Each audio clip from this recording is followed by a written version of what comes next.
Good afternoon, ladies and gentlemen, and assalamu alaikum wa rahmatullahi wa barakatuh.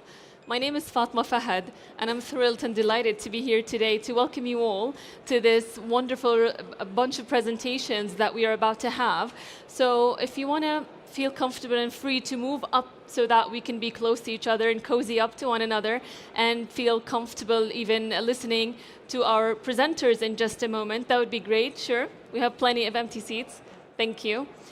So that being said, and after welcoming you all to this lovely session that we're going to be having with Aramco Ventures, with Wa'ad as well, we really look forward to it. So yesterday we witnessed Oxford Science Enterprises, and it had remarkable founders transforming deep tech and quantum innovation into global impact.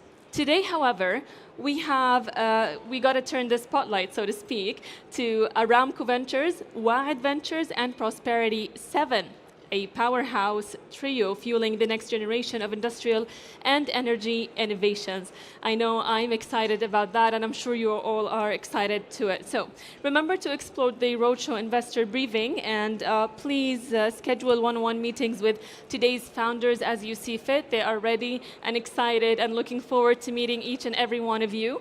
So that being said, to introduce our incredible lineup of founders from the Aramco Ventures and Wa'ad Ventures, please join me in welcoming my co-host, Hanan Al-Ali.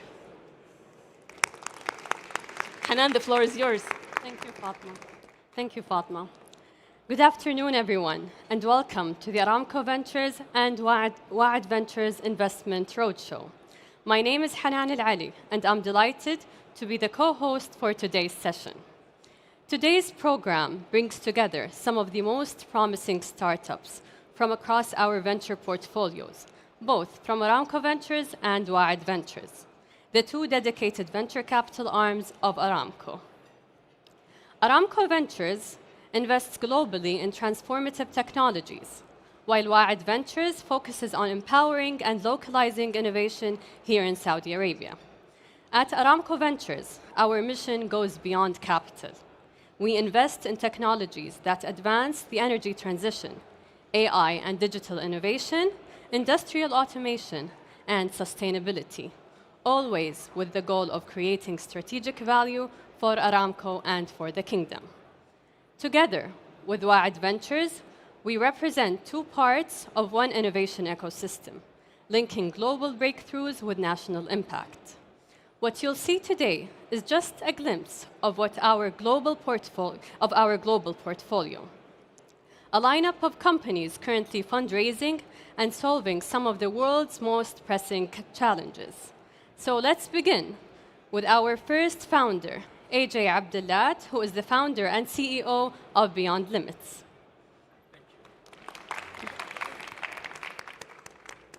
Good afternoon. My name is AJ Abdullah. I'm the CEO of Beyond Limits. Beyond Limits is a portfolio company of Aramco Ventures. I was honored today to attend a breakfast that basically the key features and highlight was Ahmed Al-Khwaitar. And today he talked about the challenges facing the industrial AI and the energy sector and talked about physical AI applications. So today, if we looked at the key challenging facing the industry, it is the gap that we're having in closed loop automation for production and planning operations to maximize profitability and increase safety. We have a gap today. Today, at best, we basically are reaching about 79% efficiency. To basically get to 85% to 95%, we're talking about hundreds of billions of dollars in cost saving. The solution, in our opinion, is to provide a closed loop, autonomous, automated solution through hybrid AI that combines generative intelligence plus advanced neurosymbolic advanced reasoning to solve complex problems in the energy sector. I'm putting the slide on to share with you. Today, when we're dealing with problems in the physical AI, it demands a higher threshold. In digital AI, We can be basically 80% to 90% accurate. It's good enough. Not in physical AI. When you're running autonomous operations, when you're running mission-critical facilities and refineries, where failure is not an option, you need a robust solution. Today, LLMs cannot run autonomous operations. So what does that mean? That means you need to provide a hybrid solution that combines, again, generative intelligence, the best of machine learning, deep learning, and infusing domain capability through symbolic AI to provide an accurate, repeatable, verifiable, and scalable solution that you can explain. The legacy of Beyond Limits, we came from the unmanned space program. NASA will not deploy any asset in space if you cannot provide how you arrived at the answer and provide step-by-step process to an audit trail. The market, if you look at the green circle, it is a big market today for agentic industrial AI. We see the growth in large language model. But guess what? If we basically include now applications in physical AI and industrial AI, the opportunity is much, much bigger. But again, that demands basically a reliable solution, a solution where we're looking at integrity of assets. Assets today are basically in the trillions of dollars. If we can optimize that, make that efficient, the cost reduction is significantly huge. What I mean by hybrid AI, again, we are at a cusp of significant growth in advanced generative AI and large language models. And it's great. But in addition to that, data is very relevant and very important. We need to infuse humane and domain knowledge, especially in energy, manufacturing, utility, and electrical utilities. So this is extremely important element as we basically apply hybrid AI in these difficult domains. This is a demo I wanted to share with you. We're providing here advanced analytics solution. It's based on agentic AI. This solution aggregates all the data from all the refinery networks of Aramco. And what we're doing here is we're combining, again, generative AI with machine learning and deep learning. This solution is deployed based on the wall and also on the desktop. And today it's deployed for the operations team and the management team for daily reviews. Just give a little bit about Beyond Limits revenue. Our model is based on licensing an ARR model. And you see the growth. We are a global organization in North America. We've established a significant ecosystem in the region. And I'm happy and proud to say, go back a little bit, that we've just concluded a large contract with Qatar Energy. So we have Aramco, Qatar Energy, KNPC, we have Babco, and other key players in the region. I don't like to call this is a competitive landscape, but this is just to talk about some of the players in our space. In physical AI, it really is important to look at a lot of factors. Agentic capability, to look at symbolic reasoning, which is extremely important to reduce hallucination. Edge on the prem, the flexibility to deploy intelligence anywhere at the extreme edge. Governance focus, meaning explainability, audit trail, and of course, deployment flexibility to have the ability to go to the cloud, on-prem, or at the extreme edge. We have very senior experienced management and board team. I see I ran out of time, but I'm happy I'm here until tomorrow afternoon. Anybody would like a deep dive on Beyond Limits, I welcome the opportunity to talk to you, and thank you.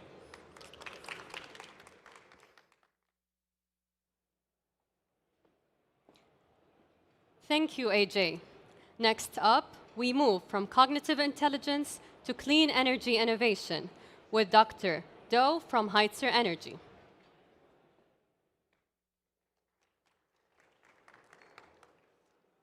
So, good afternoon, ladies and gentlemen. It's really glad to be here to present, to pitch our project at the FII. And basically, my name is Xi Do. I'm the co-founder and the CEO of Heitzer Energy.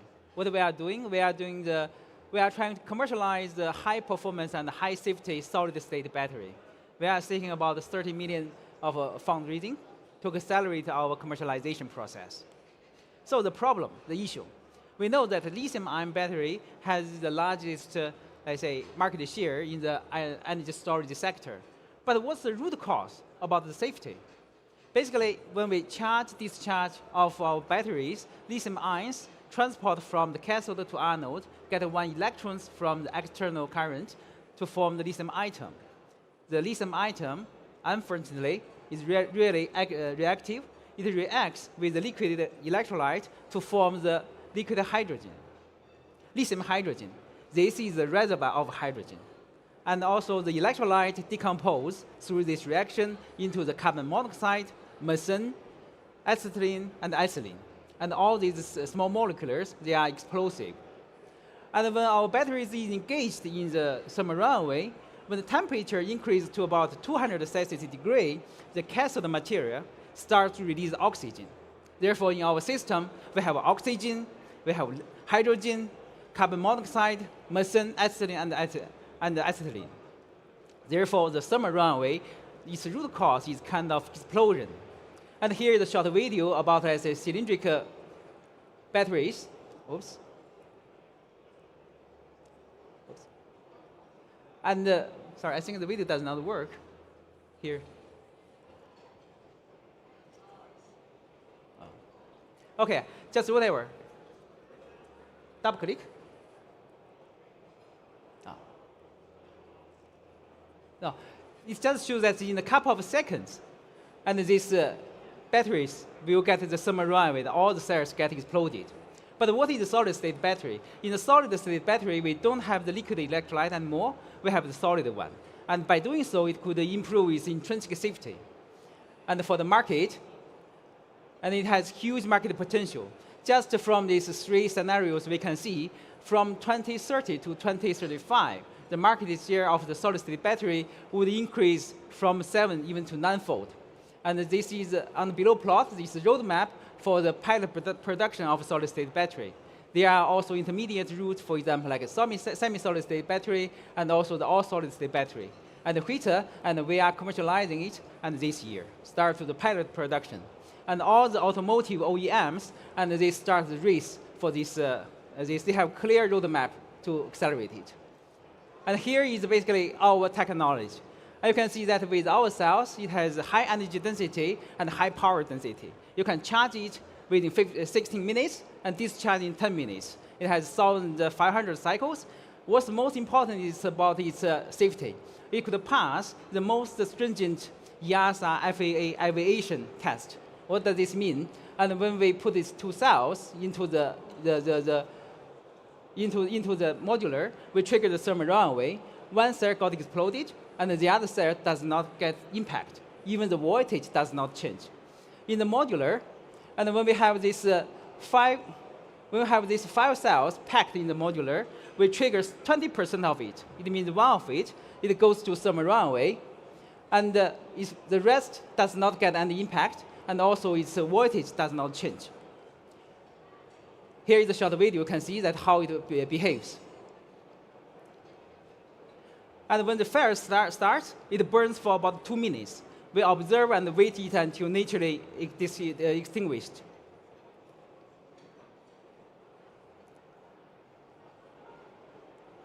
And this one, we have the new technology. We indoor the cells with advanced self-shutting property.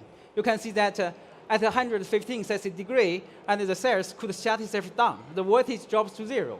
And when we further heat it up, this is the temperature of the cells, and it starts cooling afterwards. We put it in the oven, and then when the voltage drops to 0, and then these cells could be stable at even 200 Celsius degree.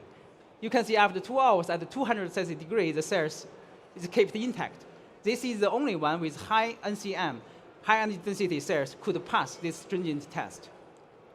So what we are doing, and since our founding in 2022, and we are working with our partners by shipping the samples for the testing, for the validation. And you can see that only by shipping the samples, and our sales grows about 3-4-fold. Yeah. Since 2023, we started work with Volkswagen and to commercialize our product. And this year, we are installing the demonstrative application and also working with the different even on-sea, undersea, and on the water application. And this is our business model. And currently, we are the cell manufacturers aiming at the EV, eVTOL, and the maritime. And we are also the system solution provider and to provide applications in the special application. In the future, we will work with our partners and to target the large-scale energy storage markets, which is more sensitive to the price. And also, we are technology innovator and looking for the geography expansion, and we will be, let's say that we are open to the technology licensing. And this is our technology benchmarking and with the competitive scape. You can see that our cells has much more like a balanced property regarding its thermal safety and also the capacity, electricity, performance, as well as cycling and operation temperature, and most important, the cost reduction potential, because we are using polymers. And this is about the founders, the technology inventor, Professor Cui, and he is the chief scientist of the National Key Technology R&D Program for the EV, and also the deputy chief engineer of the deep sea engineer systems. And about myself, I did my master and doctorate and in Germany and worked about 20 years and internationally. I was working with multinational chemical companies as research scientists, as well as the strategic analysts in the large oil company. And we are looking for looking for the strategic and the financial investors to grow together, to sharpen our technology and also accelerate the commercialization, to empower the world's safe energy. The money would go about 20% to the R&D, and then about 13% to the marketing and sales, and 33% for the manufacturing, and also 10% geography expansion, and as well as team building. So thank you very much. And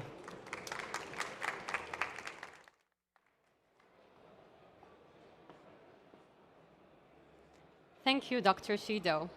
Let's continue with another breakthrough in energy storage. Please welcome Dr. Chris Graves from Noon Energy.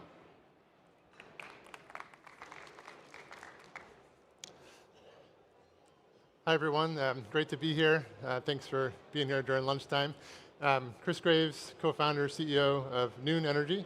At Noon, we've developed an ultra-long duration energy storage system to provide clean, reliable electricity 24/7 year-round. So not just the day-to-day balancing, but the multi-day to seasonal capacity to achieve that.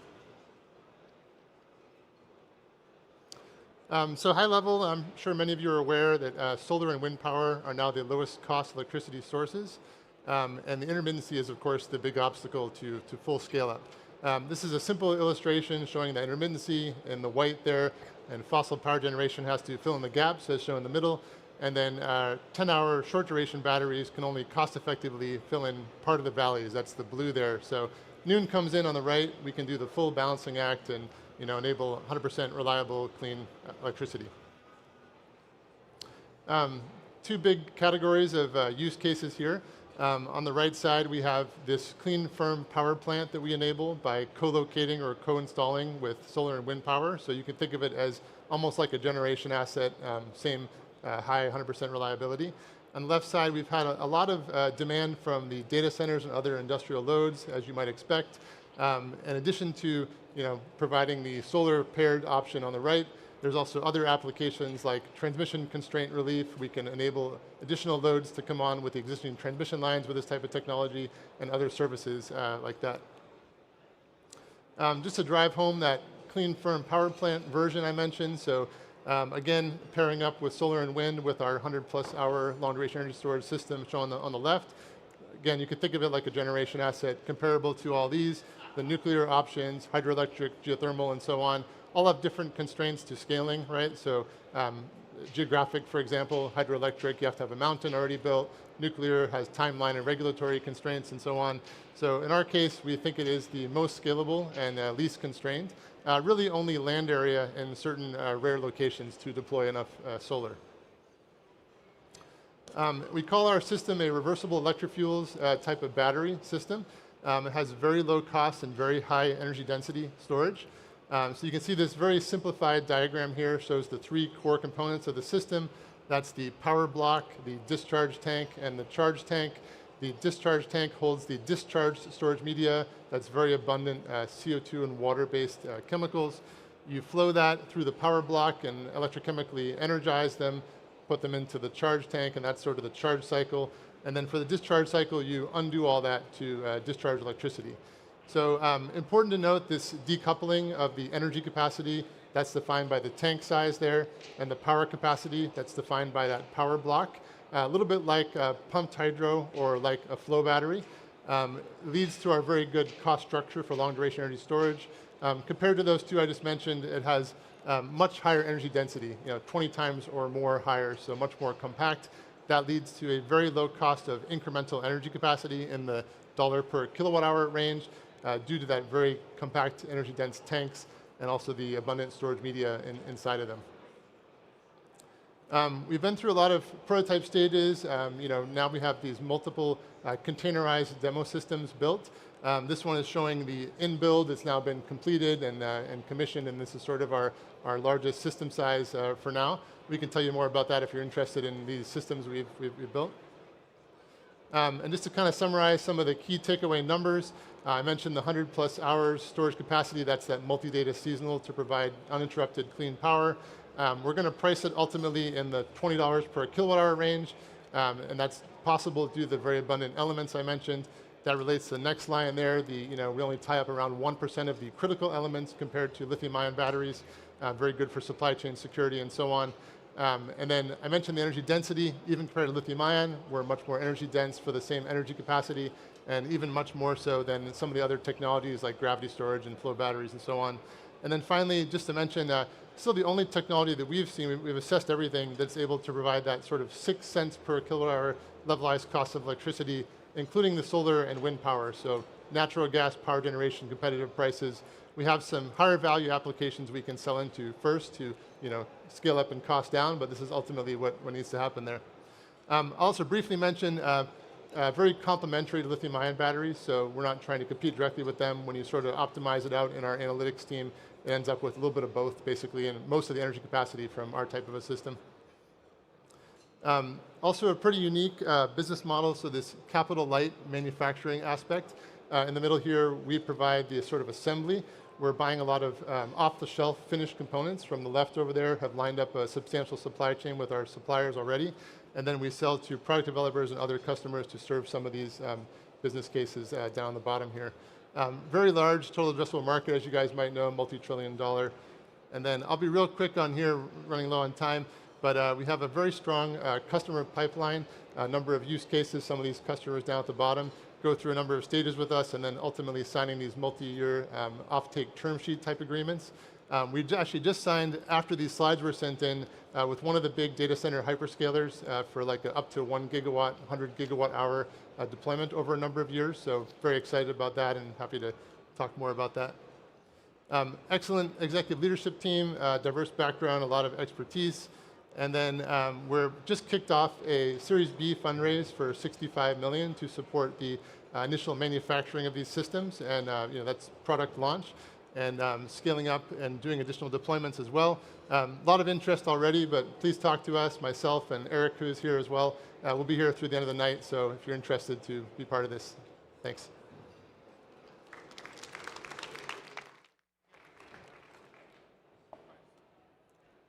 Thank you, Dr. Chris. Now, from storage innovation to intelligent robotics, next we have Dr. Lou from New Matrix Intelligence.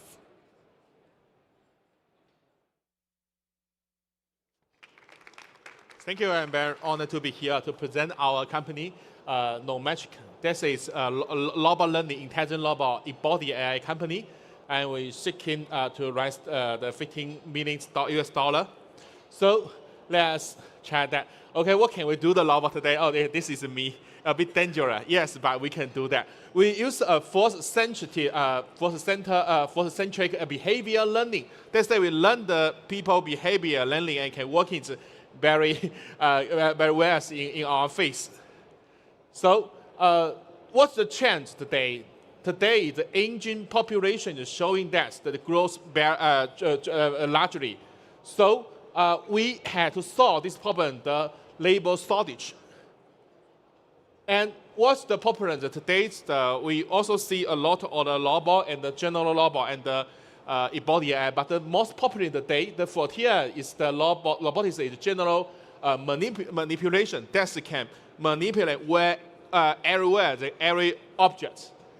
So we can see the locomotion is a good progress, and the navigation is nearly done, but the manipulation today is our advantage to make the generalize the ability to the general manipulation. So what we do is generalize and the robotics, and for the data collection is efficiency. This is our job. The robots need to understand the abilities or the in the unstructured environments. So we can see the robots see this, the boss, it can understanding what the affords and the functionality. And then the next ones, you can easy to understand and possess accurate the position and the force output response. They also is that both one is a challenge, and we have both best solutions on these two terms. You can see we can now we have built a human-like general purpose robotics. This is showed in the WIC in Shanghai this year. We have general purpose for the to collect different objects in the ground. We have a normal the framework or end-to-end model that's the incorporate the physical world model and the force position decision model. And then this is both two techniques, both to guarantee the great generability. That's why we can see all different objects, even MC object, we can manipulate MC the object. And then the great robotics, that's say we can even the very small the trajectory accuracy is very high in our model. And this is our team, and I am the CEO of the Nometric, also professor and the dean of the Shanghai Jiaotong Venus AI department, also the MIT TR certified innovation under certified. We had now about a lot 16 staff, and then we also get the 5 best paper in the international conference. This is our full stack products. Both is the Nometric brain. You can control a robot to do the different manipulation and data collection still and the robot solution. Also, we now working in the home scenario and the food processing and retail industry. Thank you very much.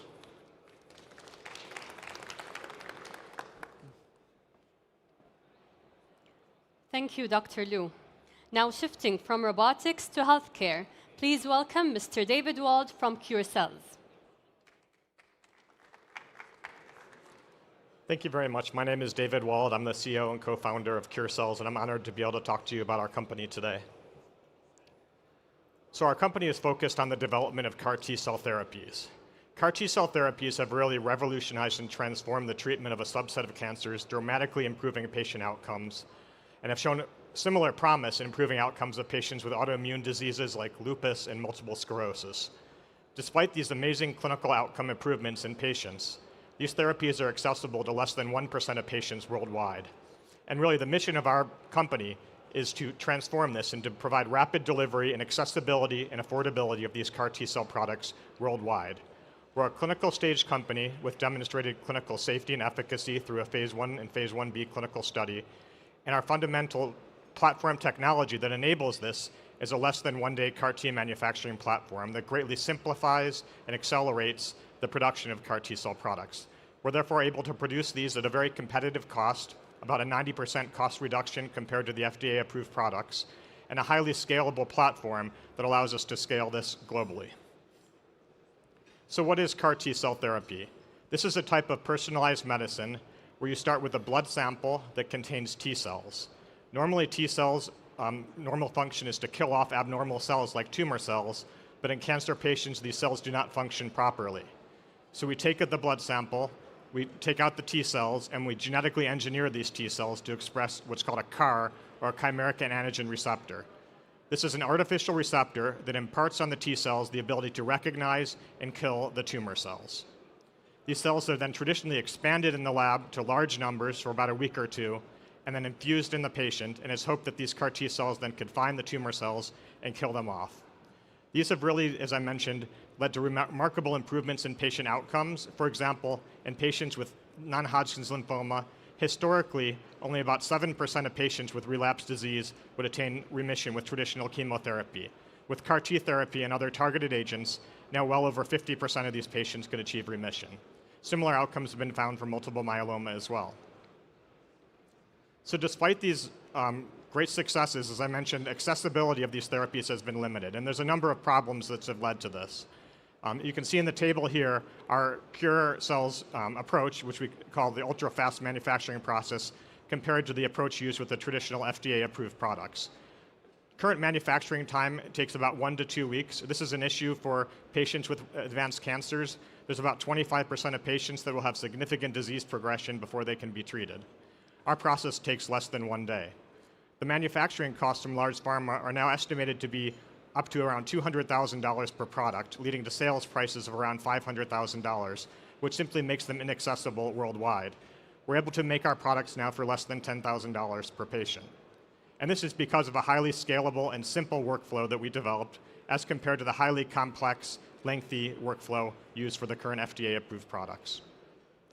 Beyond accessibility, another advantage of our platform is it leads to products that we think will have significantly better efficacy and safety compared to the existing products. And the reason for this is our product only undergoes a 1-day culture time in the lab, which leads to a population of T cells that is enriched for early memory naive T cells that have better safety profiles and higher durability. The persistence of CAR T cells with current products is short, leading to a high relapse rate. About half the patients who attain initial remission in lymphoma will relapse within 1 year. In our clinical data, we've only seen 1 relapse to date of all the patients that we've treated. Side effect profile is also an issue. The current FDA-approved products can lead to life-threatening side effects, which are very frequent in occurrence. We've seen also very low side effects with our product. This is a schematic that shows the workflow with CAR T cells with a traditional 1 to 2 week process, and we've essentially been able to skip a number of these steps, including the cell expansion step, and simplify them to produce the product in a little bit less than 1 day. We've developed a pipeline of products using this platform rapid manufacturing technology, including what we call the UF Cure 19 or ultra-fast Cure 19 product, which we're currently developing for non-Hodgkin's lymphoma, and we're also repurposing for other indications, including autoimmune diseases such as lupus and multiple sclerosis.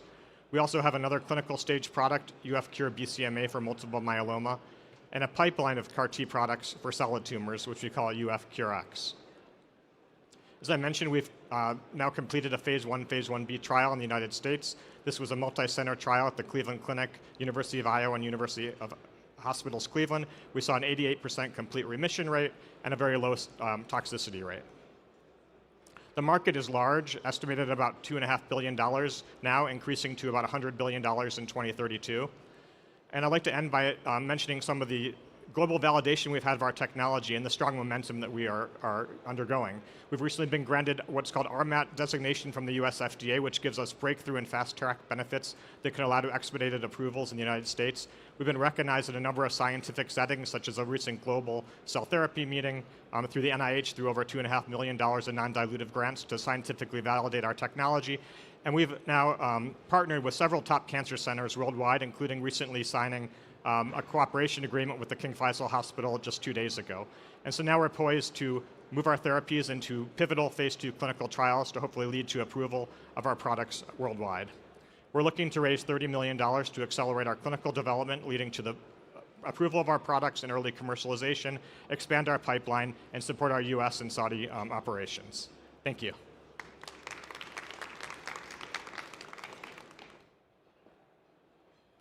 Thank you, Mr. David.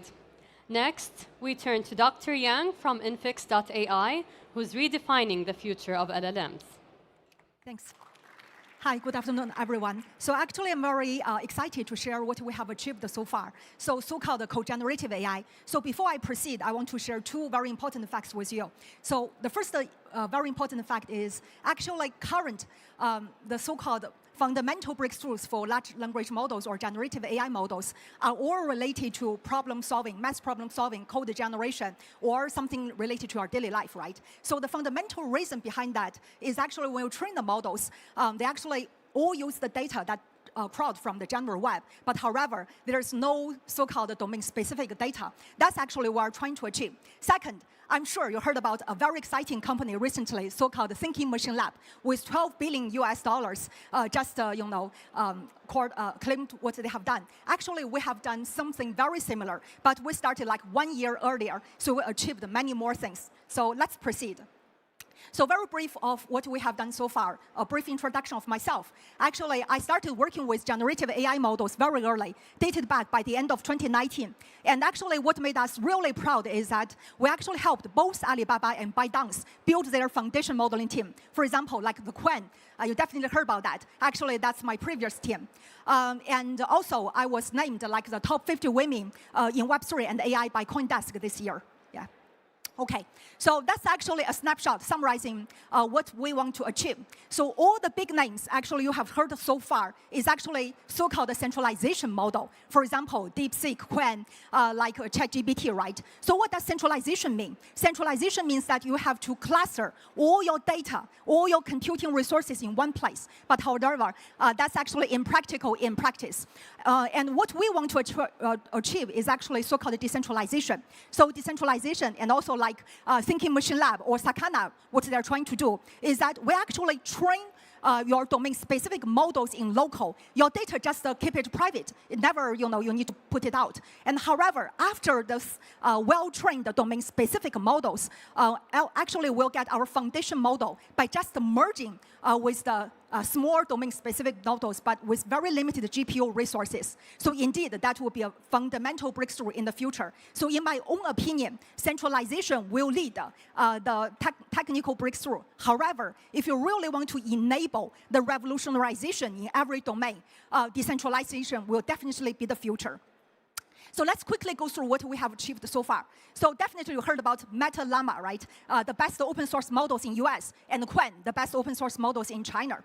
Actually, we compared with the reasoning benchmark data sets. So regarding the domain-specific models in the reasoning capabilities, and compared to Meta Llama, as you can see the radar plot here. So the closer to this sphere, the better, right? So this blue ones is actually from Meta Llama. So this green ones comes from us, and the orange ones comes from Quen. And actually, the smallest size of Quen's model is 1.5 billion, 50% larger compared to us. And actually, as you can see here, we totally surpass Meta Llama's model in the reasoning capabilities, actually the most challenging part, capabilities for large language models. And even Quen is 50% larger compared to us. We are very close, and especially in some very challenging domain, like math and code generation, we are even better compared to theirs. So this is large language models. And actually, regarding the multimodal large language models, we are even doing better. For example, like the GUI operation system for our own cell phone. Remember how you book a flight ticket? You touch one screen and jump to another screen and jump, and finally convert, right? So to abstract, this is actually a multi-image, multimodal large language modeling reasoning problem. This is really very hard because your multimodal large language model has to understand every tab, every details of your image screen. And as you can tell here, this is from GPT-4o. For this very challenging problem, the successful rate is only 0.8%. But however, for our domain-specific model, for 3B and 7B, we achieve close to 60% success rates, the best models at this scale worldwide. Okay, this is actually regarding low-bit training. I'm sure you heard about that recently. FP8 is very popular, but to be honest, worldwide, only 2 companies achieved pre-training, post-training with this FP8. That is OpenAI and DeepSeek. Actually, we are the 3rd. So what does this mean? So actually, the major tech giants, they use BF16 or FP16 to train their models, and currently we use FP8. So this is not very accurate, but actually we can say approximately like 0.5% or 50% regarding the computation and the storage as well. For example, compared to BF16, we can save like close to 50% regarding the throughput. And compared to Code, Code is actually the training infrastructure for this low-bit training by NVIDIA. We also surpass them very well. Okay. And especially, we actually have this so-called all-in-one generative AI infrastructure. So this is not just a software, but it's built in a hardware. So the company, the business, can just buy this all-in-one solution and finish their models, get their own high-quality domain-specific models from end to end. So this is regarding what Thinking Machine Lab is claimed to trying to build, and actually we have achieved so far. So what does this mean? So actually, we collect the best 4 models worldwide capable with the range of 15 billion to 25 billion worldwide, who are very capable at the reasoning capabilities. That is Mistral, Europeans OpenAI, Qwen Coder, and Qwen General, and V4, the best model for Microsoft, who has been working with the math problem solving, and they are with the range of 15 billion to 25 billion, and they use if training from scratch, they use at least 1 to 2 million GPU hours. But however, we use only a few hundred GPU hours by merging these 4 models and even get a better model. So because these 4 models are really very strong for this 18 very challenging benchmark data sets regarding the reasoning, they actually achieved the score to 75 to 77. But actually, currently, we can achieve 88%. So that's a huge increment, but just very limited GPU hours. So that's actually what Thinking Machine Lab is doing. And also we're tackling, it's a real application in the healthcare domain. So if you're working with the healthcare domain, you will know the best model so far, open source model, is Google's MetaGamma. So actually our results, our 3B model compared to their 4B model were even better. And even compared to GPT-5, we'll release our results very soon. Our 7B model is very comparable to GPT-5 in the healthcare specific domain. So again, very important fact here, domain-specific models can be very small and beat a huge centralized so-called AGI model, but in that specific domain. And also, we launched this everything, in the hospital, in the top hospitals worldwide. Yeah, so everything actually we open source and can be replicated from Hugging Face, and it's actually very popular. Every time we upload our models with no promotion, a few thousand downloads from the Hugging Face just with a few days. So we just close very very quickly actually, 2 weeks close. Get quite a lot of term sheets regarding our pre-A, seed pre-A round, and our target valuation is $250 million. But however, we're still open for new opportunities. If you're interested, feel free to contact us, or even P7 or Aramco Ventures. They are our investors as well. Thank you.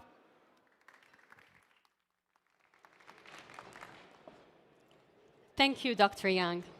Our final presenter for this session brings innovation at the intersection of biology and computing. Please welcome Mr. Zhao from Atentaris. Thank you, Hannah, for the introduction. Good afternoon, folks. My name is Xin Zhao. Thank you very much for staying with us until the end. I'll try to be quick to give us more time for discussion over lunch. I'm the founder and CEO of Atentaris. So DNA, as we all know, is the most important molecule of life. Pretty much all life science research depends on it.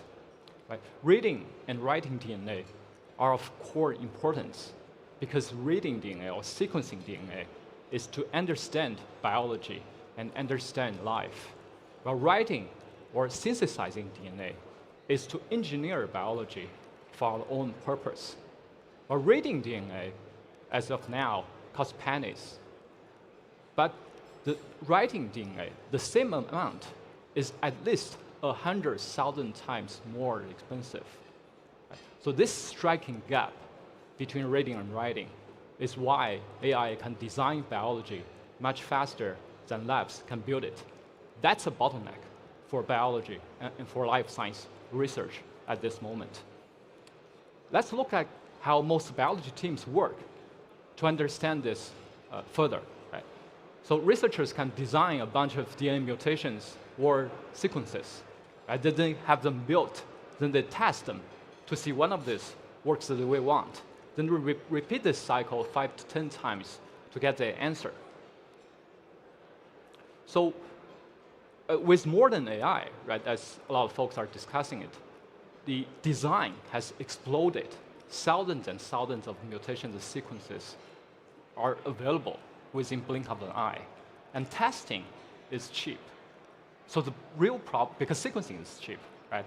But the real problem now is the building step, the writing of DNA. It's slow and expensive, and it kills speed and kills skill.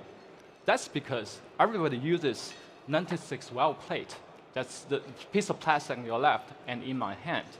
With this piece of plastic, that's a phone, that's the size of a phone, right? You can make one gene. So what we've done is we've miniaturized the same chemistry on top of the CMOS chip. That's a chip there and chip in my hand. So this small piece of silicon contains millions of microelectrodes. Each electrode can independently control one miniaturized synthesis chemistry reaction. So this way, we are able to reduce or to minimize the huge waste for the reagents on the plastic. The result? Same space, 10,000 genes at once, potentially. Right? That means we're actually moving from calculators to supercomputers for making DNA. And this isn't just cool tech. This is huge economics we're talking about. We can lower the cost of writing by one order of magnitude only. We can expand the market tremendously. Medicine, materials, diagnostics, even agriculture, every field will benefit from high throughput biology. Our product is a silicon-based synthesizer with a variety of different chips for different customer segments. This is one of the only kind of product in the market right now. And we make money primarily by providing services with our own chips and devices to customers. Right? We can also sell directly the devices and chips and consumables to selected customers. If we can scale up, we're looking at very, very handsome margins with which we're confident to break even within 3 years. We began commercialization, and we're expecting $2.5 million in revenue, and we are already providing services to over 400 customers in China. Quite a few of them are big names. And we also sold 4 units of instruments in research institutions. All this demand is a testimony for product market fit. None of this would be possible with our fascinating multidisciplinary team. We combine intelligence from MIT, Peking University, with deep industry experience from semiconductors to pharma to life science. Well, of course, round of applause to our investors. Especially, we thank the support from Prosperity 7, who led our Series A. We're asking for $30 million to build an automated gene factory based on silicon, the world's first, and to scale globally. We're currently very interested to explore if we can do this in Kingdom due to the easier access to US and EU markets. We're also constantly looking for partnership with biotech and research institutions. Join us on our mission to empower life science with intelligent silicon. I'll be here until tomorrow. Reach out to me if you're interested. Thank you very much.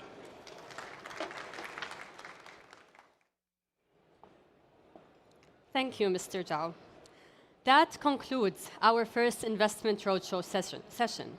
Thank you to all our inspiring founders for sharing their journeys, and to everyone here for joining us today. If you'd like to learn more or connect with any of our portfolio companies, please feel free to reach out for one-on-one meetings or visit our team at the Aramco booth.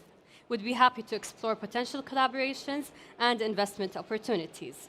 Thank you once again, and now I'll leave the floor to my co-host Fatma to close the session. Thank you very much, Hanan, and thank you to our dear speakers and startups here that we had today. Such inspiring stories and such great investment potentials as well. So we should keep an eye on that and not miss out on it. I wouldn't if I were you. So what a remarkable session this was. We've heard from 7 visionaries, founders, reshaping the future of industrial tech and energy as well. Each of these companies represents innovation spirit of Aramco Ventures, Wa'ad Ventures, as well as the Prosperity 7 champion, advancing solutions that are profitable, scalable and sustainable as well, and that's what every investor is looking for, I believe. So to all of our investors in the audience here today, don't let these opportunities pass you. Use the FII9 app to connect with our founders, schedule meetings, and also be part of the journey that we are facing in the future and more resilient future. Tomorrow, this continues, and we continue the fundraising roadshow series with another extraordinary lineup that we have. So make sure to join us here tomorrow at the same time, please. And thank you to our founders. Thank you to our partners. Thank you to our dear investors and audience for joining us here today. And please enjoy the rest of your day and keep investing in innovation for a better, sustainable future. Thank you.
Hello, everybody.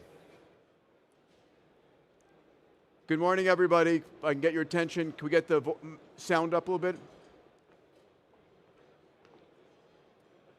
We have a seating arrangement? I'll call you on. Okay. Okay. All right, all right. Everybody can take your seats, please. Welcome. Hey. You guys are... All right, welcome everybody to our AI Mini Summit, brought to you by Link Exponential Ventures. It's a pleasure to have you. We're going to be having a series of 30-minute conversations that look at AI investing, where the next trillion-dollar companies are coming from. We'll be having a session of our Moonshot Summit.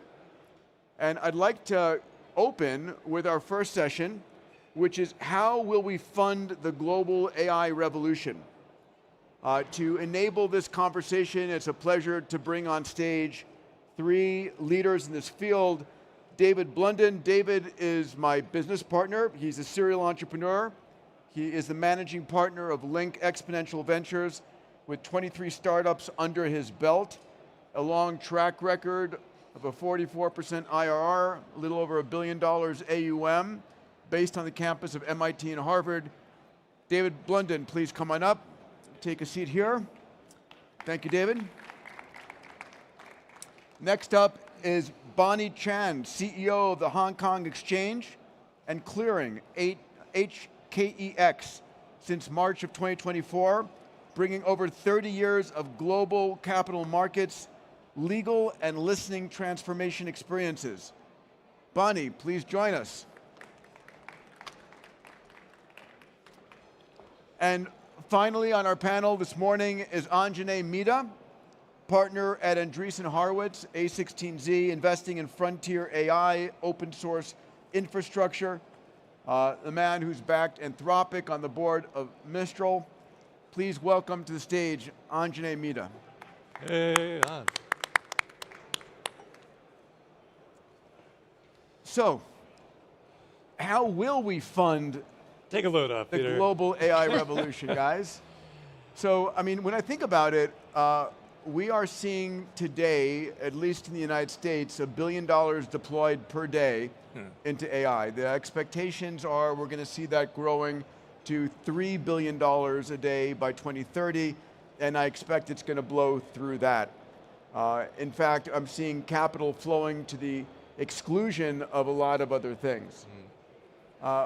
Let's open with opening thoughts around that. Anjane, I mean, you're at one of the largest venture funds on the planet. What percentage of A16Z is flowing towards AI? And what are your thoughts about the capital availability to fund this, infrastructure, what we call on the Moonshots podcast, tiling the earth in compute? Right. How much capital is flowing into AI? Basically, all of it. And it's still not enough.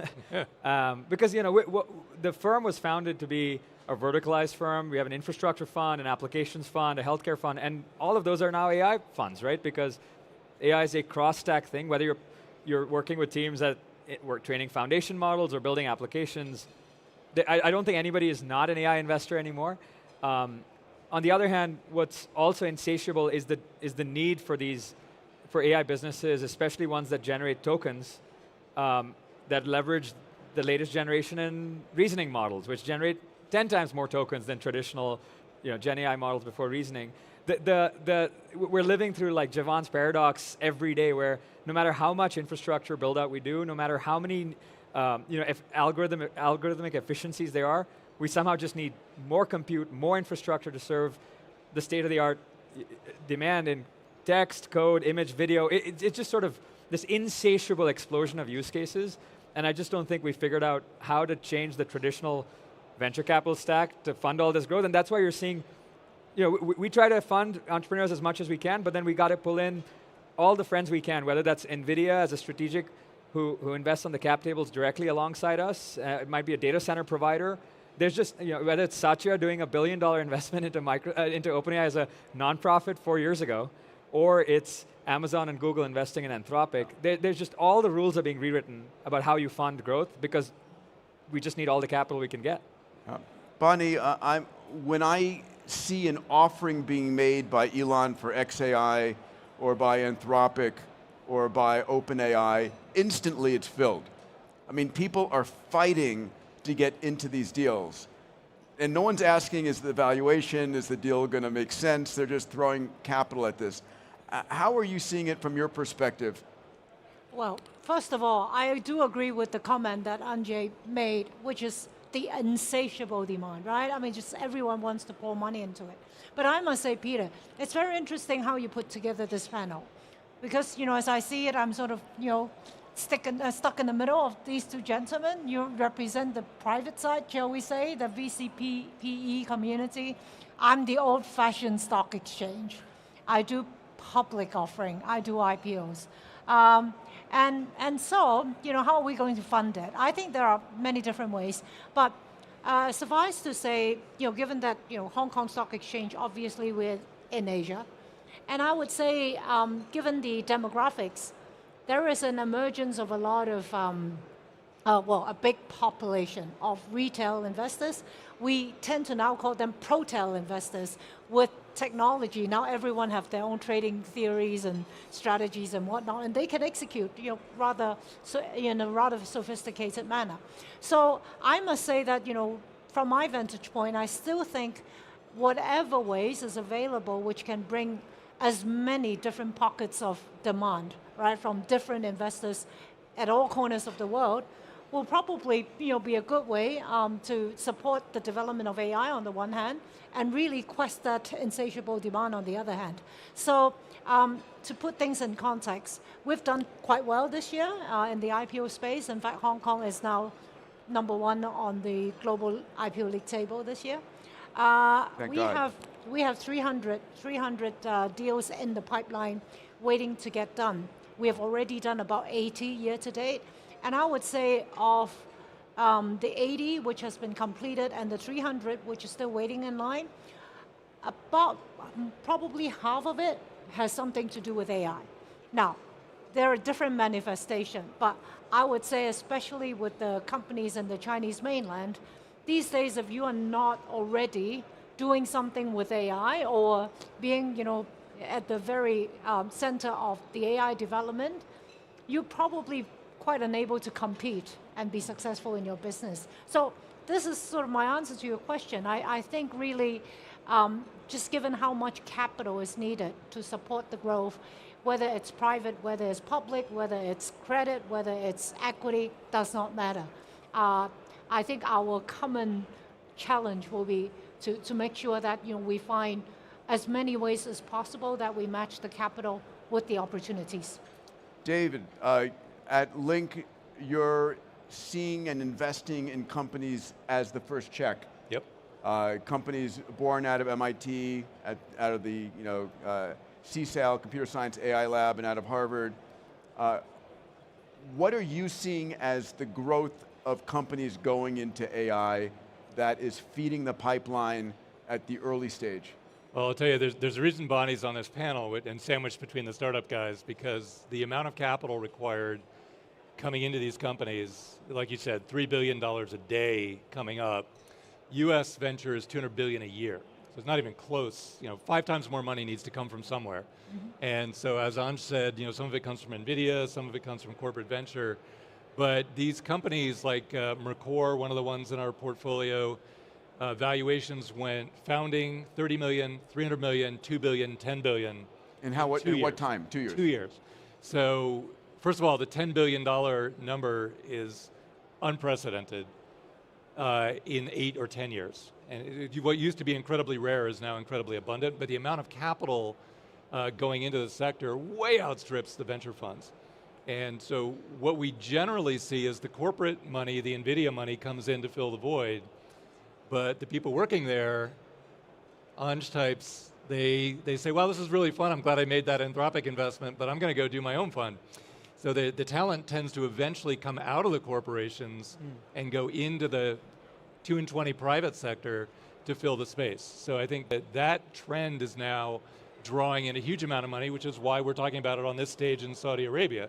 The untapped but mobile capital is here in this room, and if it jumps on the opportunity, it's like an opportunity I've never seen before. Can we talk about the two sides of AI? One is the build out of AI infrastructure, right? And the other is AI applications and the build out of those applications. Where do you see the capital split between those and the attractiveness to venture funds or public markets for those two things? Anj? It's a really interesting question because the last few years, basically 3-4 years, were dominated by the infrastructure build out, right? So most of the capital that was going into startups was being converted directly to GPUs. What's interesting now is you have a whole category of super exciting application businesses. You know, we got Amjad right here building one, right, in the coding space. And to build application businesses like that, sometimes you need GPUs, but other times you need tokens from other foundation models. That's now a raw ingredient as well. So the capital stack was just raw cash. Then you'd convert raw cash to GPUs, and then the foundation model teams converted the GPUs to tokens, and that's an input now into application developers, which is, if you think about it, way more of a scarce resource. High quality tokens from foundation models is a much more scarce resource than raw GPUs, and GPUs are a much more scarce commodity than raw cash. And so that's the pref stack, I would say, of compute. Do you see the demand for infrastructure build out continuing and accelerating or topping out? Accelerating and not accelerating fast enough, because now the fundamental constraint is energy. Right, we literally just don't have enough power density in most of the legacy data centers in most regions of the world. And you've got to go retool these data centers for GPUs. If you look at the new Blackwells from NVIDIA, you know, all the research scientists I talk to are really excited because it's got the NVL72 networking stack, which means you can do a bunch of great big memory intensive training runs like video models. And then you get down to the brass tacks of when can that data center actually go live? When can we get it cabled? When can we get the energy permits? And that's way after when the chips can actually get there. And so the infra spend, the infra needs are largely driven by demand forecasting. As we discussed earlier, demand is completely uncapped. And meanwhile, the compute supply chain is caught up, but the energy constraint hasn't. The energy supply hasn't. And so what we're living through right now is this frenzy for energy contracts where compute providers are trying to outbid each other to buy literally just energy supply. Yeah.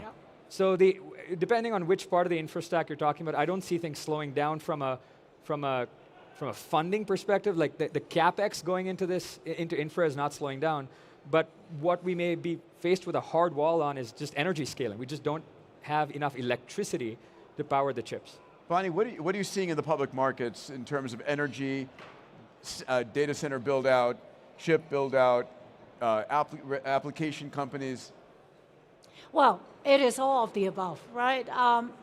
But I do want to make a slightly more nuanced point. I think at the moment, the money that has been put into AI, you know, the $2 billion a day, a lot of it is probably put into these different opportunities on the premise that there is a promise that somehow it's going to translate into things which are much easier to evaluate, right? So at the moment, people just want a piece of AI. They don't care whether it's infrastructure, applications, energy, does not matter. But eventually, I think as the journey continues, I see a point where people will start to be a little more focused in terms of how we put a value on all these different opportunities. So from my vantage point, for example, and I think you raised a very interesting point, the energy bit is the billion-dollar, multi-billion-dollar question. Because without that, you really cannot go that far. Right. And therefore, if I look at my pipeline, for example, I think China, as a lot of you know, has been quite advanced in terms of coming out with new energy solution. Right. And it's not only generating that new energy, it's storing. And China is a massive country, right? So how do you make sure that you have all the grids talking to one another, and then you can generate, with the western and the northwestern part of China, abundance of sunshine, wind, and everything, right? You have the geographic or geological conditions to help generate that green energy. Right. How do you make sure that you can disperse that, right, into data centers, again, at every corner of the country, so that you can support all the data center, the infrastructure, and all that. Now, with that as the building block, you therefore can proceed to the next level and talk about the compute, the applications, and all that. Now, again, I would say that China has an advantage because it is still a very big and dominant manufacturing hub, and with that, it's actually quite easy to think about possible applications and how you embed AI into production processes. I would also say that where I'm seeing a lot of activity is really the data intensive sectors, right? So just to cite an example, we are now beginning to see a lot of companies in the drug discovery business, for example, right, embedding AI, which is, as you could imagine, right, the traditional way of drug discovery, you have to go through clinical trials, you have to select samples, and and all that is data intensive. But if you can speed it up, right, with AI, you can imagine you are going to accelerate the pace of drug discovery so much. Yeah, you have a friend of mine going public on your exchange in silico medicine in the next. I'm not allowed to comment on any I'm specific yeah, well, anyways, but yeah, I think you see my point there, right? Any data-intensive business will be a darling, in this regard. David, you're seeing companies at inception. You're seeing entrepreneurs, brilliant entrepreneurs, and I think you've commented that the number of startups coming out of MIT and Harvard in the AI world is like quadrupled in the last few years. Yeah, more than. What kind of distribution, what are you seeing, where are they going into? Application layers, compute, what are you seeing as the categories? The companies coming out of MIT and Harvard are overwhelmingly going into vertical use cases, and then also some foundation model companies like Liquid AI will be on stage right after this. So there are a few of those, but many, many more vertical use case companies. And the success rate of those is near 100%. Oh. And so they're attracted to, first, they're not super capital intensive. 100%? Well, so far for us, MIT and Harvard teams that fit a profile are 100%. I've never seen anything like it before. And it's because the use cases are so abundant relative to the talent pool. So if you have the talent, and you'd have to be crazy to go after a bad use case right now. You can use AI for so many things. It's very, very different from crypto, which was the last wave, more similar to the internet. Yeah. The internet is incredibly flexible, you can use it for many, many things, and you saw, when I started investing in the late 1990s, everything you invested in succeeded. Why? Well, because the internet can do almost anything. And so unless you're insane and going after something really dumb, you're going to succeed. So I haven't seen that again in my lifetime until now, and now it's the same thing, and the value is enormous, and the teams are thriving every single time. But they're really attracted to the vertical use cases because they're not as capital intensive as building out an entire data center. Now, Chase Lockmiller is doing Stargate, so there's one guy who's an exception to that. There's a $500 billion build out. So, but that's relatively rare. Most people go after the use case. And how quickly are you seeing the valuations in those kind of companies scale? I mean, it's in like Chase Lockmiller, or well, like no, in the companies that are doing the vertical. In the Link Studios, yeah. I mean, typical entry valuations are what they've always been, maybe $20, $30 million. First funding will be 100 to 300 million, and then within 2 years, if you're going to be a unicorn, you're going to get there in 2 years now. Which means the founders now are still 23, 24 years old. So that's a new thing in the world too. We have a bunch of people that I can name. I mean, I think about my entire lifetime of investing, can name like 3 or 4 people that I knew or invested in that hit billionaire under the age of 30. Now I can name 8 that we've invested in just the last few years. Yeah. So it's like, so there's this new class of person roaming around that barely has a driver's license, but has $1 billion in liquidity. And so we have to kind of adapt to that. It used to be a billionaire, being a billionaire was a big deal. Now we're just going to wait for the trillionaires to start. We're all born in the wrong age. Yeah. Yeah. I want to understand what you guys consider the biggest risks over the next year. Is it compute cost inflation? Is it talent scarcity? Is it regulatory intervention? We've been on this incredible inflationary and exponentially growing curve on all things AI. Just like it used to be add.com on the end of your company, now it's like, oh, we use AI. Anj, what are you seeing as the risks? So on fundamental like progress of capabilities, we already talked about the one energy, which I'm concerned about. But double click on that. So will these companies have access to sufficient electrons to run the data centers? Is it what is the scarce resource in the chain? In the United States, I think that's a direct function of whether the permitting regulations that the current administration is working on end up getting executed on. So there was a big plan that was introduced, the AI Action Plan, about 2 months ago, which I think was a fantastic start. And if you go sort of line by line through that, it really is a very precise, methodically laid out document that says, here's what we need to do to unblock progress. And I think if we can operationalize it and execute it, then we should be good. But rarely has that ever happened at scale without a ton of bureaucracy. A ton of bureaucracy. And this is my second actually concern, which is without a ton of, I think, civil blowback. Because the reality is putting these massive data centers down, cabling, reallocating parts of our power grid from other things results in tough trade-offs we've got to make as a society. And I want to respond to the previous point a little bit where it is true, we are seeing enormous wealth creation amongst this generation, right? Anthropic has gone from a company that was, a couple $100 million in valuation just 4 years ago to $183 billion in 48 months. But I don't think we should be celebrating that as much as we kind of are right now, because at the end of the day, the public is not participating in that wealth creation. The vast majority of wealth being created by frontier AI is locked up inside of private capital, like our funds. It's locked up inside a small group of talent that is super mission-oriented, but I don't think we've really figured out what happens when the rest of the public goes, well, where's my piece of the future? Yes. Yeah. And I don't think we're ready. I don't think we're talking about it enough. And I don't think governments are doing enough to realize how dire it's about to get when 30% of your IT services GDP sector gets vaporized by tokens.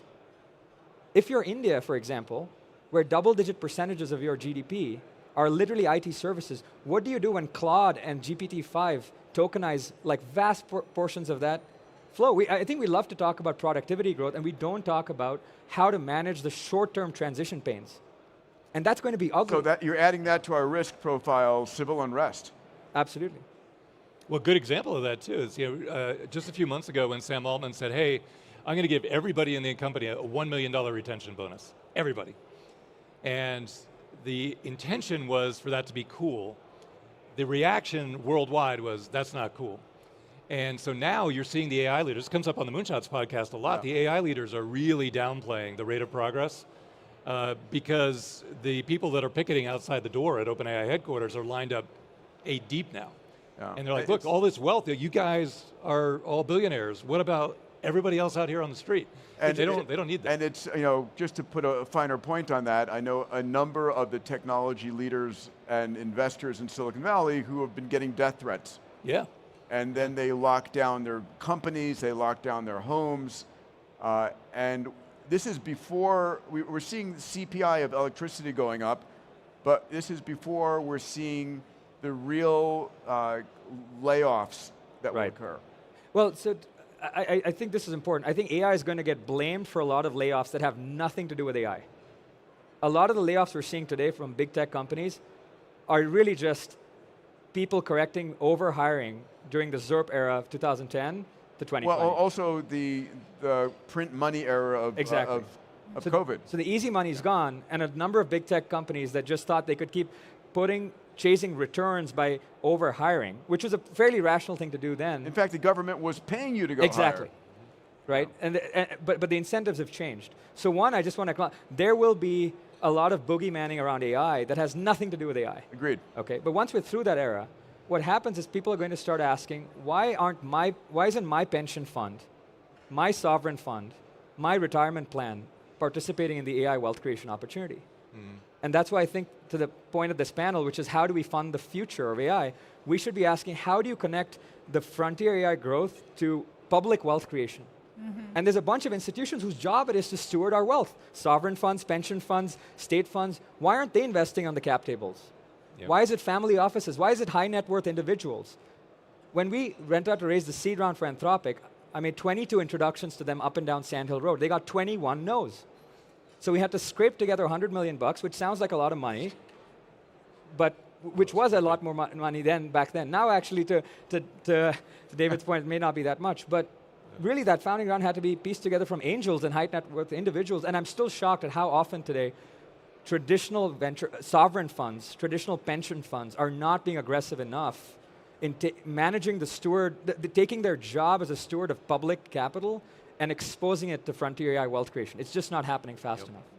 Dave, do you want to add on the risk side? Or what you're concerned about? I completely agree with what Anj said, and I'll give you another parallel risk, which is that the core AI companies that do things like customer support, white collar automation, just killing it.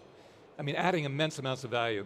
And the investment community coming in has started to extend that to, oh, tech is a good place. Let me put 200 million into fusion energy. You're like, well, that's not AI. Well, but it's going to create the electricity about 4 or 5, 6 years from now to fund so it's related to AI. I'm like, well, okay, but that's very capital intensive and you're not sure it's going to work. And so I think it will work and I think it's a good area to invest, but if it doesn't work, that's where you're going to have what happened to the internet in 2000. The internet was very real, and if you waited long enough, it came roaring back, but everybody lost confidence in 2001. Why? Because of some really bad peripheral investments. And now we're seeing that, and I don't want to throw too many things under the bus, but some things like robotics is very capital intensive, fusion energy is very capital intensive. It's not the obvious win of AI. It's a peripheral investment. Some of those will be good. Some of them are going to consume a ton of money and turn into losses, and that may scare off the entire investment community. And so that would be tragic, because if you look at things like, just if you look at AI voices doing sales and customer support, that's $500 billion of payroll worldwide today. The AI does it better than anyone on the phone already. Like existing tech, we just need to deploy that $500 billion. If you invest in that, you cannot go wrong. But if you get sold an investment in something that's kind of like, well, quantum computing also might work. Maybe it will, maybe it won't, but much more speculative and very, very capital intensive. Yeah. So. Please, and I do want to chime in there. I think, listening to all this, right? I mean, one part of me is saying, I want to democratize these investment opportunities, right? Let more people partake in the party. But on the other hand, right, just given how the current ecosystem has built out, the valuation, right, has already, hovering somewhere up here, opening the door for, investors, especially retail guys, to partake in the public markets also caused me concern, right? Because, for all I know, they could be the last one, right, being handed the, being the last one at the party before the whole thing collapses. So I think, I would call that as a risk, right? How do we actually find that new equilibrium where these opportunities are not just monopolized by a very small group, right? How do we make more sense out of the valuation which we are seeing, which is, again, right, being established by a very small and rather opaque in some instances, price discovery mechanism. But to your original question about risk, I do see the energy piece as one which is very difficult to solve. Because, even at my company, right, we're exploring with, what we can do with AI. We have come up with a few cases, right, that we were experimenting with. And the next thing you know, the electricity bill arrives and you started scratching your head, right? I thought AI is going to help me with productivity and make things faster, easier, more accessible. Yes, but there's always a cost there, right? So I guess, people just need to appreciate that. So we have a minute left for closing thoughts from each of you. Anjane? I think the answer lies in institutions who represent the public, sovereign funds, wealth funds. You're right, opening up the markets to retail investors who may not understand what's going on is not the answer, but I think institutions who represent the public are the answer. And it's our job to educate them and make them more aggressively, I think, take a position in the wealth creation opportunity that's happening. Otherwise, the public will get left behind. Bonnie, closing thoughts on who's going to fund No, this? I agree. I agree with that. I really think everyone in this ecosystem needs to work together to find that new equilibrium. It shouldn't be wealth creation for a tiny fraction of the world's population, and we need to find the right way to get it done. All right, Dave.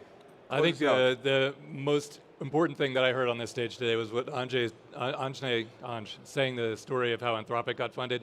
So many people are not getting in the game, and Silicon Valley investors that are just walking down the street and investing each other are killing it and running away with all the gains, because it's just not that hard. You just need to get into the loops, get into the places that are making these investments and get in the game. And then the pro rata rights on that deal alone would have allowed you to invest a follow-on of probably, what, $4, $5, $10 billion of follow-on. But you just had to be there in the game at the outset. All right, ladies and gentlemen, that's our panel. Next up, we're going to be going to how do you spot an AI unicorn at the seed stage? Perfect. Before it becomes a $9 billion valuation, how do you catch it at the $10 million valuation? And I'll be handing this off to my partner here, Dave Blunden, the head of Link Exponential Ventures. All right, thank you, Peter. All right, Great. Thank you to Bonnie Yes. and to Anjane. Thank you. Thank you.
Hello, everybody. Okay.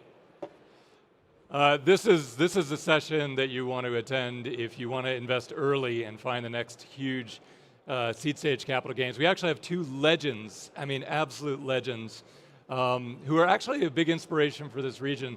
Ramin Hassani, founder of Liquid AI, multi-billion-dollar value company, just a few years old, And Amjad Masad grew up in Jordan, started his company in Jordan, now a legend of Silicon Valley and actually kind of all over the place, and that's on this stage in his home turf, both on US East Coast and West Coast time zones. So we have to give him a huge round of applause to wake him up and get him on here. Come on up, guys. Here and here, take it away. So Ramin and I met probably 3-4 years ago now. Yeah. It's been a little while, and I got a call from Daniela Roos, who's a very good friend of mine. She runs CSAIL at MIT. It's the MIT AI lab, biggest AI lab in the world. And she said, best students I've ever had are going to start a company together. You really want to meet them. And so that was my introduction to Ramin, and that turned into Liquid AI. Last I checked, had a $2 billion valuation. I don't know if you want to give us an update on that. And then Amjad Masad, a legend in this area, probably the only guy who's become an AI, I don't want to call you a billionaire on stage, but his company last valuation was $3 billion, and probably the only guy who started here in Jordan and then did that migration. So, and I suspect if you look around this entire venue, there are probably 3 people total that have built foundation models from scratch, writing the code themselves, there's 3 of us, and who've also founded unicorn companies, which is the 3 of us. So it should be a really, really fun panel. And why don't we kick it off? I'd like to start it with just your summary version of your founder journey. Either one want to go first? Amjad. All right, Amjad, Sure. you got it. Yeah, the original idea for Replit was, it's so hard to get started with programming. You know, making software is one of the most fun, exciting things you could do. It could make you a lot of money. You could have a lot of impact doing it, but it's just so difficult. So the original idea for Replit is, can you go to a web browser and start coding? But then, as I started thinking about all the different stages of making an application, every part of the process is painful. Setting up the development environment, setting up the infrastructure, the databases, deploying the app. And finally, the main bottleneck is writing the code. And so last year, we made it our mission to eliminate this process. So you no longer need to write code. You can still write code if you want, but you no longer need to. And since then, the company has scaled really fast. Yeah, really fast, like hundreds of millions of users fast. Yeah, unbelievable. So Ramin, you're a true foundation model company, you know, bare metal to AI. Not many people can say that, and just attracting talent like no company I think I've ever seen in my life. So, what was your founder journey? Yeah, so for me it was like about 11 years ago. I wanted to understand intelligence. You know, that was like the question in my studies, and you know, I started looking into biology as an inspiration and neuroscience. And then from there, I got more and more curious about the algorithmic aspects of intelligence. You know, how can we build kind of systems that can be general purpose, like very similar to humans, but then do that systematically from first principles.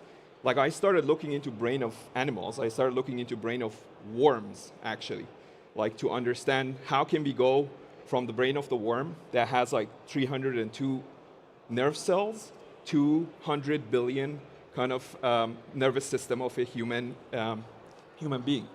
And that journey was like the first principle thinking, you know, like really understanding principles of computation that transferred from brain of worms to the most advanced kind of type of intelligence that we knew up to today, you know. So that was the journey. So I did that in Europe, and then I came to MIT in 2017 in the middle of my PhD, and there we continued this journey with Daniela Roos, and we built my thesis became something that is called liquid foundation models. Liquid for flexibility is a new form of kind of algorithms that allows you to build AI systems that are substantially less energy consuming, you know, because they're inspired by nature. We figured out mathematical principles that are needed to build low-cost kind of versions of these AI systems that we are seeing, especially in the realm of kind of foundation models as well. And then we started Liquid AI after this process in 2023 with the purpose of like building really powerful AI systems that are adaptable, that are reliable, very similar to what you experience with the larger models, into like smaller kind of versions of these intelligence systems that can go on devices. So they can go directly on devices. So you can imagine there's a whole lot of computers around the world that we are not using and deploying. In the last panel, you talked about energy consumption. So what we enable is that, like, let's use the computers that are in our pockets basically to enable experiences that are, like, very similar to what you have experienced from the data center kind of based AI systems. All right, so let's switch gears and talk from an investor's point of view. So imagine everybody in the crowd wants to write that first check. So, well, let's just start by teasing the crowd here. If somebody invested in your very first funding, so think back to that moment, what would their valuation gain be today on that investment? Percentage gain, roughly. I know the answer for you. It's 100x. 100x? Yeah. Amjad? I don't know. You don't think this way, do you? Order to 4 orders of magnitude. 4, so 1,000. Yeah, 1,000. 1,000x. Yeah. All right. So that's the teaser. Now think back to that moment in time and think about the actual people that invested. And I'd love it if you could describe first what were you looking for in an investor so they can map to that, and then 2, what did they do to actually find you? So how can we make these connections methodically? Amjad, you want to start? Yeah, so the very first check we got was from a friend of mine. Her name is Christina Cacioppo. She is the CEO and founder of Vanta now, which is a $4 billion company. She wasn't the founder of Vanta at the time. I knew her. It's quite amazing how many people I met at the time. When I first moved to the US, I was in New York. I went to work for Code Academy because I couldn't start the startup in Jordan, and so I was like, the closest thing I could do is work at a company that was using my technology. And so I met a lot of really great people. I met Ollie, the founder of Datadog. He ended up investing in Replit as well. The New York tech community was kind of small. And we would just like hang out and talk about the future of technology. Christina and I were just like talking about programming and how much it could be better. And so when I told her I'm starting this company based on this side project that I had, she was like, yeah, I'll invest. It was just that was the conversation, but it wasn't enough to get the company off the ground. She invested like $25,000. Yeah. And then the pre-seed check that we got was from Roy Bahat at Bloomberg Beta. And Roy was an investor in Code Academy, and I met him when I worked there, and kind of over time just kept in touch with him. And so we had a lot of shared context.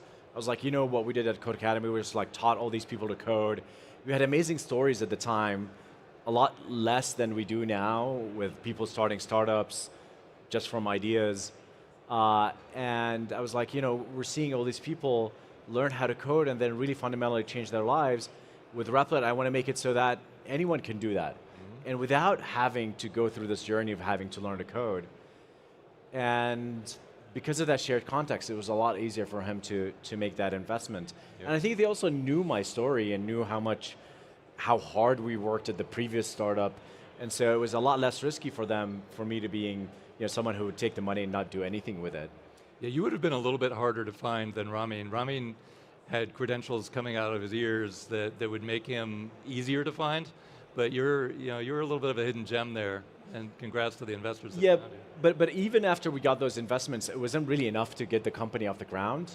And the big break that we had was in 2018, we got into YC. Yeah. I had applied to YC maybe 3 or 4 times, between 2015, 2016, 2017, and we would get rejected all the time. I mean, the space at the time, like dev tools in general, were not actually a great space for investors.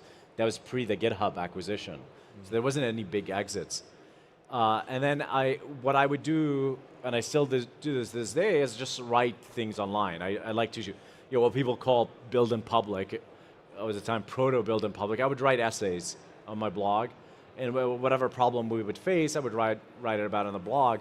And I remember writing an article about how we dealt with infinite loops, because people write programs on our servers. Yeah. How to make sure they don't crash the servers. Yeah.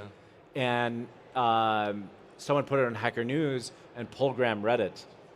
And then the next day, I get a Twitter DM from Sam Altman.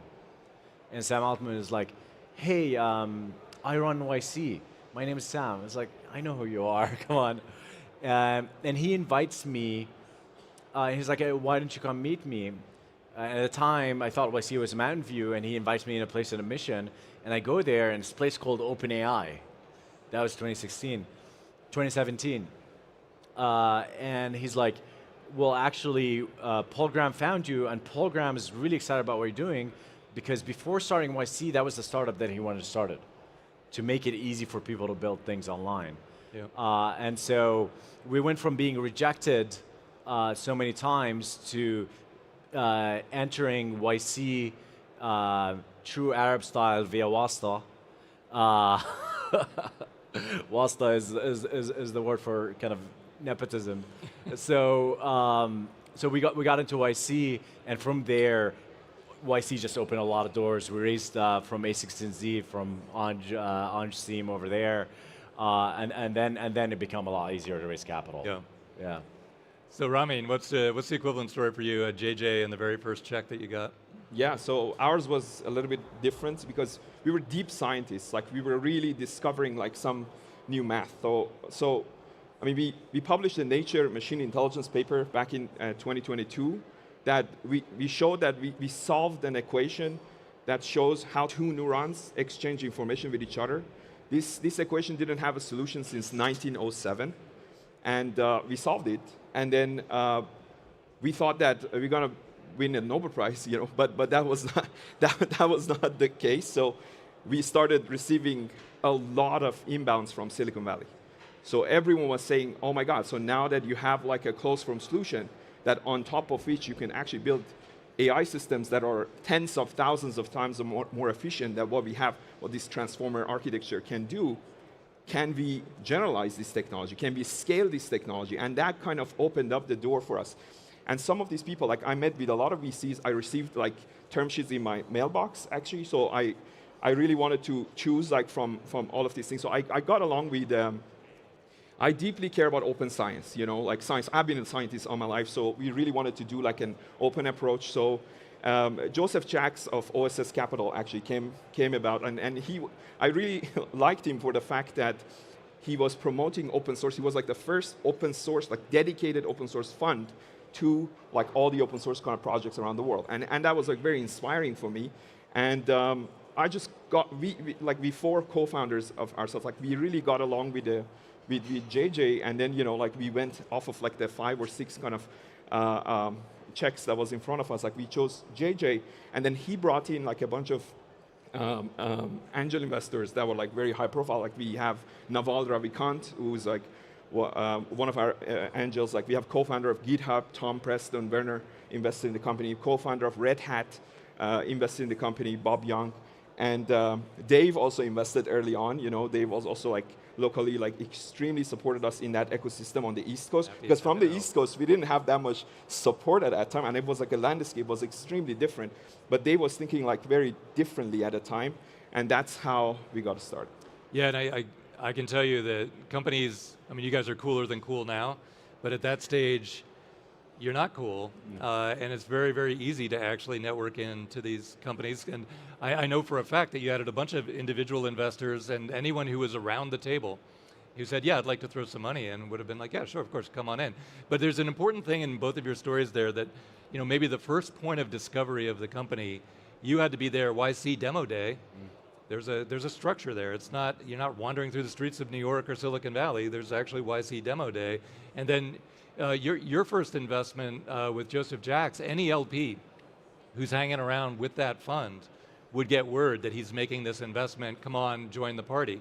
And so this, getting in the game, which came up in the last panel, is just a question of either being in that fund as an LP or being in YC as a person who goes to demo day, and you would have seen both of these companies. And that's probably your most logical, easy entry point. So just staying connected. Now I want to have just a few minutes here to talk about pro rata rights. So we did a deal recently, very hot company, Silicon Valley investor came in and said, look, we want to invest in the company. And we said, are you going to negotiate the price? They said, no, no, no. In fact, we're going to offer a higher price than you're asking, but we want 2x pro rata rights. I was like, never heard that one before. Yeah. This is a new thing. But what they're seeing is that if this turns out to be another OpenAI or Anthropic, you heard on the last panel, OpenAI, $500 billion valuation, but it overfills instantly. And if you have pro rata rights, you have a legal right to your allocation, which is a percentage of the company that you originally invested. So if you bought 10% of the company on founding day and they're doing a $100 billion capital raise, you have $10 billion of capacity that you're allowed to invest, and there's nothing that can stop that. And so you guys probably have pro rata rights in your investments, right? Any negotiation discussion of that inbound? Has anyone pushed for super pro rata rights?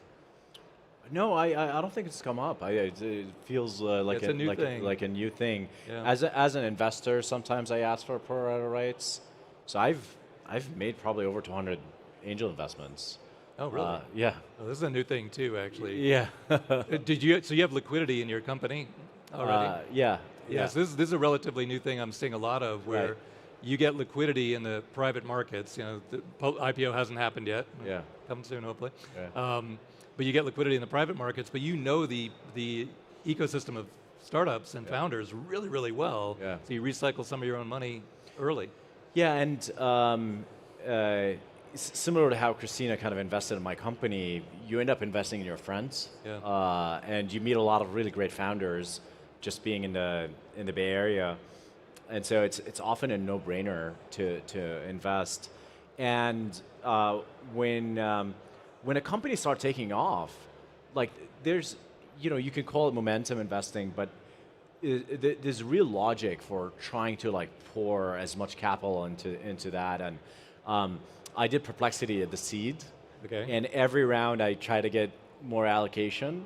And I think every round, could have argued it was expensive, but I think it was, every round would have rational for me to put in even more so than going and trying to find another investment. Do you think you're going to make more money off of Replit or off the seed investments that you make? No. I mean, I think an angel investment at this point is just a hobby. It's a fun hobby that makes you potentially a lot of money. But it would make definitely quite a bit on Perplexity. But like as Replit has grown a lot, you look at it and it's totally different magnitude. Well, the takeaway from that is if you get to know these two guys, they're not just investments, they're referrals to other investments. 100%. It's a channel in addition to a direct opportunity. I mean, the other thing that's I think good about founders investing is you get to see how investors perceive you. I remember when I did my first investment, my first investment was Supabase, $10,000 at the seed. And not to call them out, I mean, this is true of a lot of other investments, I would get these email updates that are totally rambling, that are just like incoherent crap, like there's no metrics, there's nothing. And they're like, what? Did I used to send updates like that? And I went like, 3-4 years back, and yes, so I started feeling some empathy to investors. It's just like when companies are first starting out, you're so confused, founders are inexperienced, you're just like rambling in these investor updates and nobody reads them.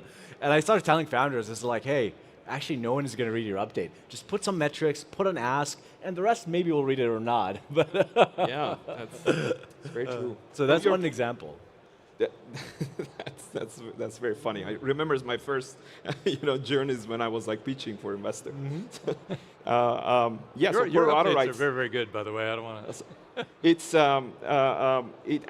it's a recent thing that in my latest conversations with investors, this actually came up with every growth stage startup that I actually talked to. They ask for 1.5 or 2x pro rata rate. Oh, they do, yeah. Yeah, okay, yeah. So this is kind of the latest thing that is happening. So it makes a lot of sense in AI. Yeah. Yeah. Because given how fast companies scale, I think that's why you're seeing it. No, it totally makes sense to me. In fact, it's amazing that it took so long for the world to figure out that's what you want in a seed stage deal, is the ability to follow on. Well, I don't know if you want to give it as a founder. It's a huge option. You know, from my experience, the Yeah. founders, they're worried about a million other things at that Yeah. moment in time. If somebody says, give me 2x pro rata rights, they're like, I don't care, sure. Yeah. I mean, if someone else will invest, you'll invest. Yeah. Either way, I get the money, what's the difference? So so far, it seems to be an easy give. So I have 1 minute. So if you look out here at the crowd and you imagine that people want to be the best possible investors so that you'll say yes to their check. Now you have to rewind your mentality to that day. It's a couple of years ago now. What can they do to be the best value-add investor to you at that stage of your company? What do you think? Man, I feel like seed stage startups need so much nurturing. Yeah. You almost need like parents. Like I remember Roy from Bloomberg Beta is sort of like, it was just, Bloomberg in general like has, because they're a single LP fund, and they have this such like long horizon. They're like so patient. They take their time, and so I think deep care and like not seeing you as like one of so many and actually wanting to spend time with you. So I would say maybe date before you get married. Figure out whether this investor, or like as an investor, I guess I'm giving advice to investors, actually like deeply care. Like show up to the first meeting knowing a lot about the company and the space, and show that care, because I think that's what you need at the seed stage. That's a really cool answer, and I think this region of the world very much thrives on trust and bonding, and so it's a great way to close out this session. Right. So to be a perfect investor, be trustworthy, bond with the founders, and be consistent, be just a good friend. One last point that I would want to mention. So I've had the experience of working with the strategic investors from companies and venture. So because they're kind of we're a B2B company, like we're providing the services like to these companies, like AMDs of the world, Samsung, Shopify, G42. These are kind of some of the examples of the companies that I'm talking about. So for these kind of investors, what I experience is that when investors have hands in the trenches and they are actually hands-on, the advice that I'm getting, it's much more kind of tangible and is kind of related to the market. So I would say, like, I would expect my investors to also, institutional ones, to also like really understand that and also respect that kind of process, that, hey, you know, like we're at a stage where we have like advisors on those fronts. And then from the institutional side, care is definitely one of the things that you mentioned. It's extremely important, and patience, because there's a lagged kind of revenue on these foundational ideas and you know, foundation models, companies like as a whole. And I think the future is going to be absolutely crazy and beautiful, which we are building all together. So I think that patience is like something that is like absolutely needed when we talk about the next round of financing. It's a great way to close it out. Thank you so much, guys. Thank you. Fantastic. Thank you. Thank you so much. Killed it. Thanks, man. See you.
Yeah, yeah. Yeah, I'm going up right now, but we'll connect after. I love that.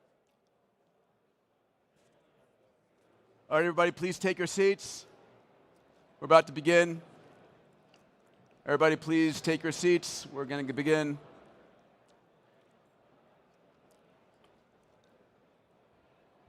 All right, everybody, welcome to our Moonshots episode. We're going to be recording an episode here in Riyadh at FII 9 of our Moonshots podcast.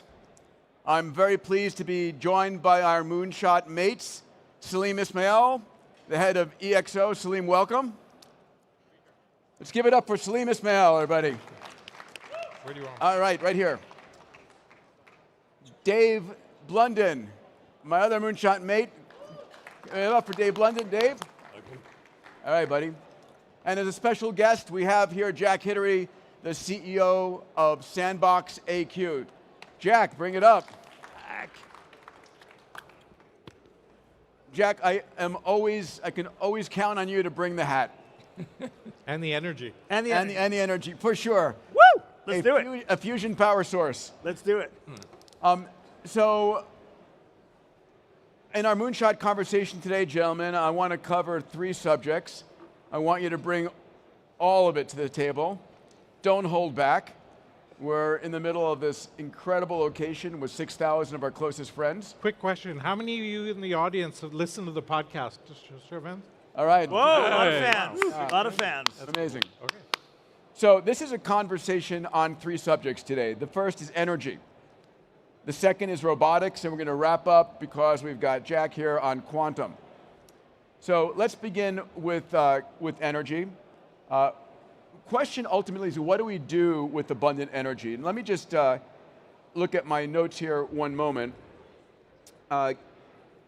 So today, China has added 429 gigawatts of new power in 2024, as opposed to the US at 51 gigawatts of power. There is an electron gap that's significant.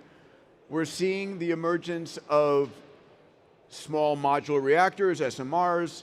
We're seeing basically corporations going out and buying their own nuclear power sources, investing in Gen 4 fission, investing in fusion. By my last count, there's 37 fusion VC-backed companies that are in production, but we're still woefully inadequately short in the United States and most in the world for energy. What are your thoughts? Jack, can I kick us off? Sure. Well, Peter, it's fascinating. In energy right now, we're in a very odd, limited period of scarcity, and so we're not seeing the big picture, which is abundance is coming very soon. Somebody wrote a book about abundance. Who? Okay. Right now, if you look at, for example, gas turbines, 40% of electricity in the United States, about 35% in Europe is supplied by gas. An increasing amount here in the Gulf is moving to gas as well. What is the wait time right now to get a gas turbine? Something that looks like a propeller that allows you to make electricity. I'll take bids starting at 6 months. What's the wait time for getting a gas turbine? 2 years, 5 years. It's 4.5 years right now. So GE, Mitsubishi Heavy, and Siemens are the producers. 4-year wait. They're not willing to actually make more capacity because the last time they did, they got burned. And so that's not happening.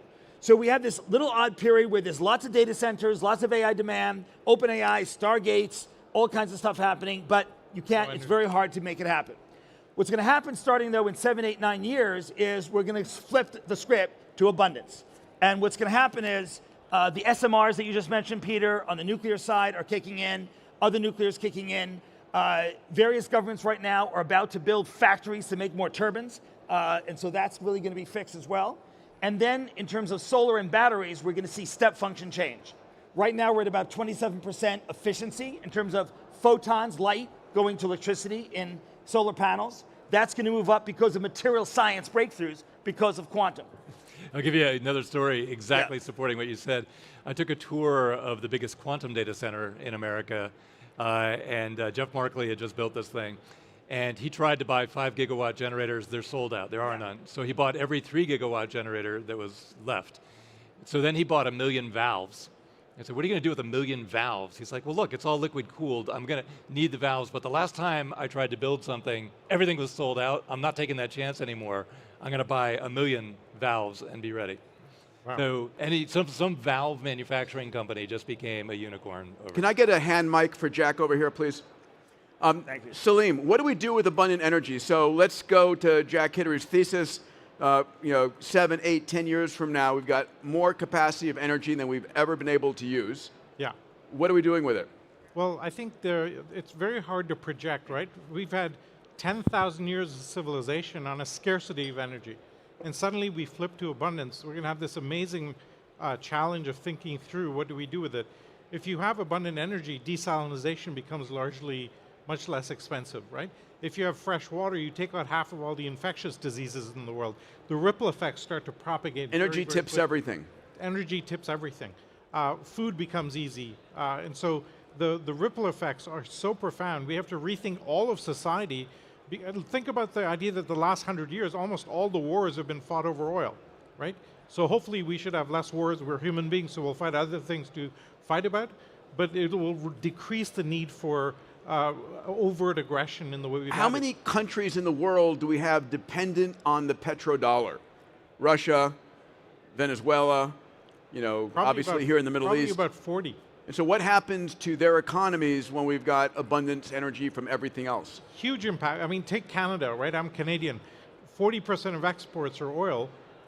When we have abundant solar or other technologies, the marginal cost of extraction there is like $50 a barrel. Here it's like $7 a barrel. So there's no way the expensive countries are going to be able to compete on oil in the future. So it'll be moving, the geopolitics is crazy. One thesis I have is that the reason Russia invaded Ukraine is in a few years, there are 70% of exports of oil and gas are not going to be worth much. They have to. Dr. Hittery. Peter, just to add to Salim's point, Salim mentioned it in passing, want to double click on the healthcare implications. 50% of all the hospital beds occupied in the continent of Africa are due to bad water, due to infections and bacteria and viruses carried by water, related to water. Mosquitoes also standing water. So once you have fresh water, because of abundant energy, then suddenly you free up huge amounts of the healthcare system and people become much healthier. And so just the implications for water and then the downside effect, the down effect of healthcare is already multi-trillion in nature, not multi-billion in terms of its effect. And then when you think about what you can do in terms of transport is expensive because of energy.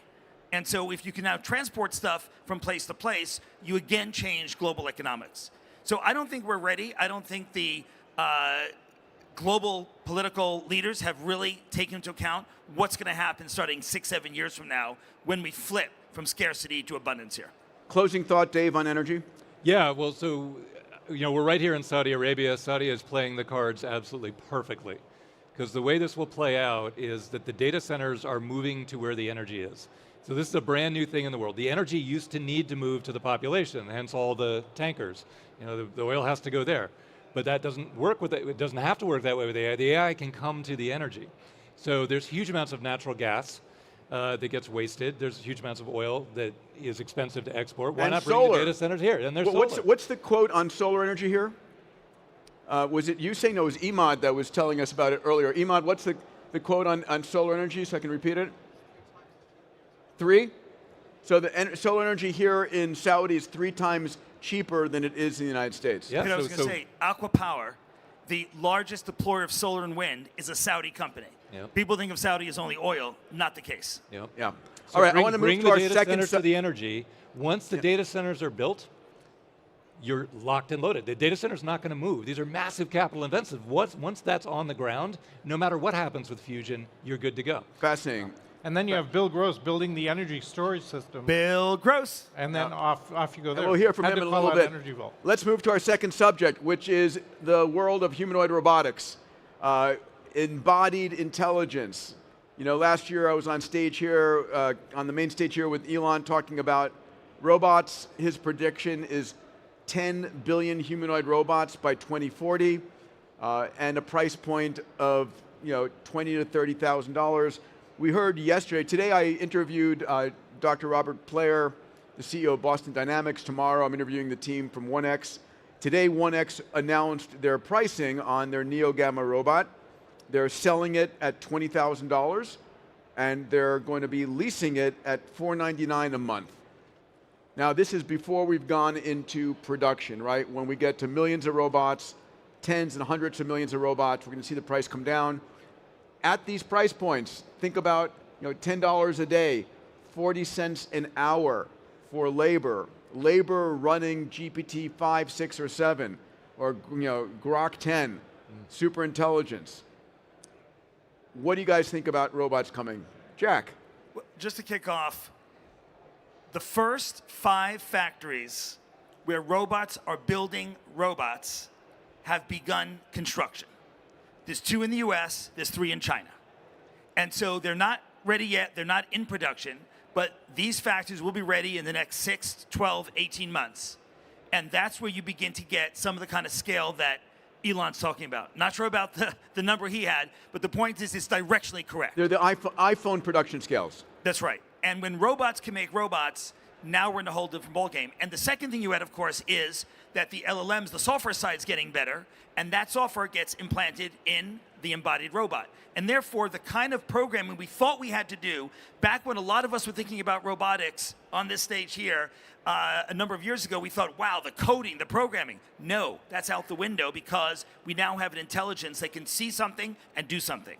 And so this is a very different future where at FAI, we can make a prediction right now, FAI 2 years from now, there'll be quite a few robots walking amongst us, maybe even some on stage presenting. And I think that's going to have a profound impact in terms of first, initially warehouse logistics, profound impact on that whole sector there.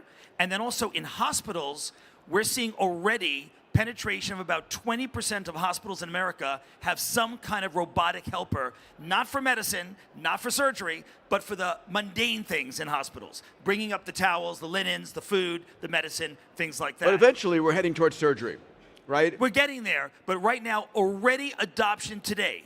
If you go to hospitals in America, you see a 20% adoption right now. Imagine when they're better in humanoid. I don't buy it. Okay, I have 3 points. One, I totally agree with the industrial use of robots. Massive opportunities, especially for the dull, dirty, dangerous jobs. I think supply chain issues are much deeper than people think. So I don't see how we end up with 1 billion robots down the line, at least in the foreseeable future. I think that it's going to take a lot longer to get there. I am coming around to the software adaptation side. These things are going to learn very, very quickly. But as I said on our last podcast, can we please get the Roomba working at least before we start thinking about all sorts of other household tasks? I think industrial uses where we start and have a profound penetration there before you bring it into the home. And your idea of a robot per room, I don't think that's going to happen. Salim, to your point, a house. Okay. Two per house. Household is the last place. Thank you. I agree 100%. The amount of variables in a house, dogs walking and running around, kids, there are way more variables in a house than any factory on this planet. And which is, by the way, why, for example, 1X wants to go in the house. They want to have enough of a variety where they can pick up and get data and learn, right? We've sucked up every single data point. They may injure some kids on the way, but they're going to learn, yes. Yeah, that's the point. One thought from our last podcast, we had that little video of the robot kickboxing. Yes. From a marketing perspective, it feels to me like kickboxing is not the first task you should show a robot doing. What, you want massage? It should be the massage. Have it vacuuming the floors, have it cleaning the dishes. I don't want a kickboxing robot standing next to me. That's going to be unnerving. You want to convey a sense of safety and comfort, not UFC in the house. Oh my God. Dave, thoughts here? Salim, we talked about that. The only reason they're humanoid at all and don't have 6 arms like you want is because it inspires people. And when they kickbox, it inspires people. And this is where China is running away with the Robot Olympics. Yeah, amazing. It's inspirational. And watching soccer games through robots, it's inspirational. So let's talk about the China of it all. Peter, you had some export stats? Yeah, I do. So here's what's going on, right? There are 2 hotbeds of robot manufacturing. The United States has got probably about 30 humanoid robot companies. We hear about the top 5 or 6, but there's a long tail here.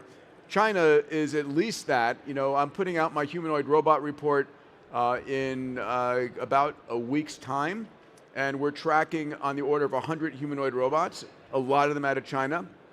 And it's interesting, right? As China goes out to the world, and I understand why, and provides free open source AI models, we're having those models adopted by country after country. In the Chinese robot space, what we're seeing is that it's the up-and-coming countries that are not technologically forward, like Poland, Mexico, Russia, and Vietnam, that are buying Chinese robots. Yeah. So Poland is 1,700% increase in robots coming in from China. Mexico is at 275%, Russia 135, and Vietnam 114. The countries which are technologically forward, South Korea, Germany, US, are not importing the Chinese robots. Yeah, I think it's important to note though that China, the Chinese economy grew at 10% plus for what, 2 decades, largely by bringing manufacturing into China and using this 1.4 billion person labor pool to win manufacturing wars all over the world. And that pool is going away. That is about to implode so badly. If they don't race to robotics, all that. Yeah, they have to because of the population bomb. Yeah, See, that makes sense to me there. Totally makes sense. Yeah, well, that's why they got ahead. Yeah. Jack. Now the U.S. needs to bring manufacturing back. That's going to take some time. And then robotics goes hand in hand with that because the U.S. just doesn't have that labor pool. So it's a very different dynamic in China versus the U.S., and that's why it got into the state that it's in right now. Professor Hidary. I think we're going to see really different variability in terms of the penetration of Chinese robots in different countries. Let's take Japan as an example. Japan had a head start in robotics. Everyone remember the Asimo robot from I Honda? do, Right. amazing. Okay, dead, program closed. It greeted President Obama. It's an example of being too early. It's bad to be too late, but also too early is very difficult too. Japan's birth rate is well below replacement rate. They're shrinking from 145 million people to 90 million people. And they've always thought it's robots that are going to help take care of the older people because there's no young people to take care of the older people. But they're going to be Chinese robots, not Japanese robots. That's the kicker. And when it comes to the States, I think there will be some adoption of robots from China, but there's going to be some sensitive areas such as supply chain, defense, so on and so forth, where some more expensive robots, be it Tesla, be it Figure.ai and others, will also have a play. So I think they're going to coexist here. In Europe, we're seeing BYD on the car side penetrate and demolish the European car companies. My prediction is the same on robotics. Amazing. All right, I want to take our last 10 minutes of this Moonshot podcast to talk about the quantum of it all. So we just saw Google's chief scientist, Michel Devoret, win the Nobel Prize. Google is just racking up Nobel Prizes. Congratulations to our family at Google. We just saw the Google Willow reach what they call quantum advantage, which is a marketing term. We can talk about what that means, but announcing a 13,000x increase over classical computing. And let's talk about what it means, Jack, to have a quantum advantage. Talk about what Sandbox AQ, Eric Schmidt is your chairman, you're the CEO. You have skyrocketed. You came out of Google X at like a $500 million valuation, and you've been on an exponential growth curve since then. What does Sandbox AQ do, and what do you think about quantum computing? Well, thanks, Peter. Quantum is the kind of thing that both scares, shocks, and exhilarates people at the same time. We should probably make a pill called the quantum pill so that people get excited just take the pill. Quantum is upon us. We've gone from 5 years ago, people saying, will anyone ever really build a real quantum computer? Will it ever have any impact? I think it's clear now that we're headed to a yes. Now, the question is when. My prediction to you on stage here is 2030 will be a critical year where we'll have a usable quantum computer. What does that mean? What is usable quantum? So usable means that there's two aspects to quantum, the positive and the negative. The positive side, we're going to be able to render this world, model this world down to the subatomic level. Why is that important? You want to make a drug for cancer, for brain cancer. You want to make a drug for Alzheimer's. You want to make a new material out of hydrocarbon outflow and make a carbon composite to make cars lighter, more fuel efficient. You want a quantum computer because it is the best modeler, the best simulator of our physical world. And that's going to be great. And in 2030, we're going to do that, I think, with some really good power with a quantum computer. It won't be the ultimate quantum computer, but it'll be pretty good. On the negative side, we're going to cross a threshold around that same year, 2030, when a quantum computer will break all the cybersecurity, the public cyber, in your phone. When WhatsApp says end-to-end encrypted, that is using a protocol that quantum breaks. And so if you have blockchain, anyone here have cryptocurrency, any Bitcoiners in the room, right, you want to worry about this because eventually this is going to be something that we have to switch the blockchain to a quantum safe program. So 2030 is my prediction where I think we'll have the kind of impact that is business impact, societal impact. We're still going to have to wait till the super scale quantum computers to do even bigger things. But 4 or 5 years from now, I think we're going to make some really good headway. And I think several companies, it's not going to be winner takes all. This is not a winner takes all game. Well, the government. There's no network effect. The U.S. government's going to take all. They're definitely a player in the game. So that's on quantum computing. It's worth mentioning, though, Peter, that quantum computing is not the only game. Quantum sensing is here today. Sensors that can see how your heart's doing, because the magnetic field in your heart, way better than any ECG or an MRI, actually are here today. And so sensing is something that maybe another podcast we can talk about, but look it up online, quantum sensing. And fundamentally, where is this all going? Where it's going is that we need AI to actually interpret a lot of the output of these quantum devices. There is no human on Earth that could see a quantum sensor and read it natively. Our minds would literally blow up. And so AI has been fundamental in turning these from laboratory ideas to commercial products. Sandbox AQ, yes, we actually named our company A for AIQ for quantum many years ago. We saw this merger coming because this is ultimately the twin engines of the transformation of our society. What technology has done for us, and all of us on stage are part of this, is model our world and then be able to change our world using the data from that modeling. That's what we've done in the past 70 years. And that's where we have pushed forward technology in such a great degree. The AI and quantum coming together gives us a new superpower, and it's upon us in the next 4 or 5 years. Salim, thoughts? I think it's huge. I think one area that is going to be really interesting is almost all the computational applications are for classical computers, and we just don't have the imagination to what could we do with a quantum computer, so people dismiss it. But I think once the capabilities there, we'll have an explosion of imagination as to the types of problems, and you're probably dealing with them more than anybody else right now.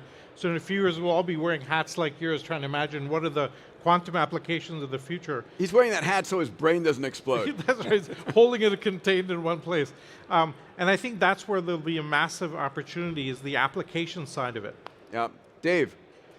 I think one of the coolest things about what's happening in AI right now is, when most people think about what you do with AI, they think in terms of, okay, here's a person doing call center work, here's a person doing white collar, here's a robot walking around cleaning my house, let's move that over to AI.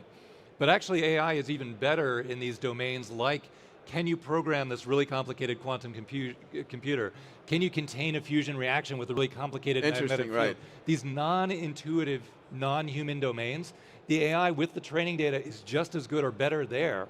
And that's so greenfield, it's additive to humanity. It's not replacing humans, it's adding things that we otherwise couldn't do, and quantum is just one of those things. Jack, what's it going to look like when we hit our ChatGPT moment in quantum? Is there going to be that moment where people go, oh my God? We're going to have 2 ChatGPT moments in quantum.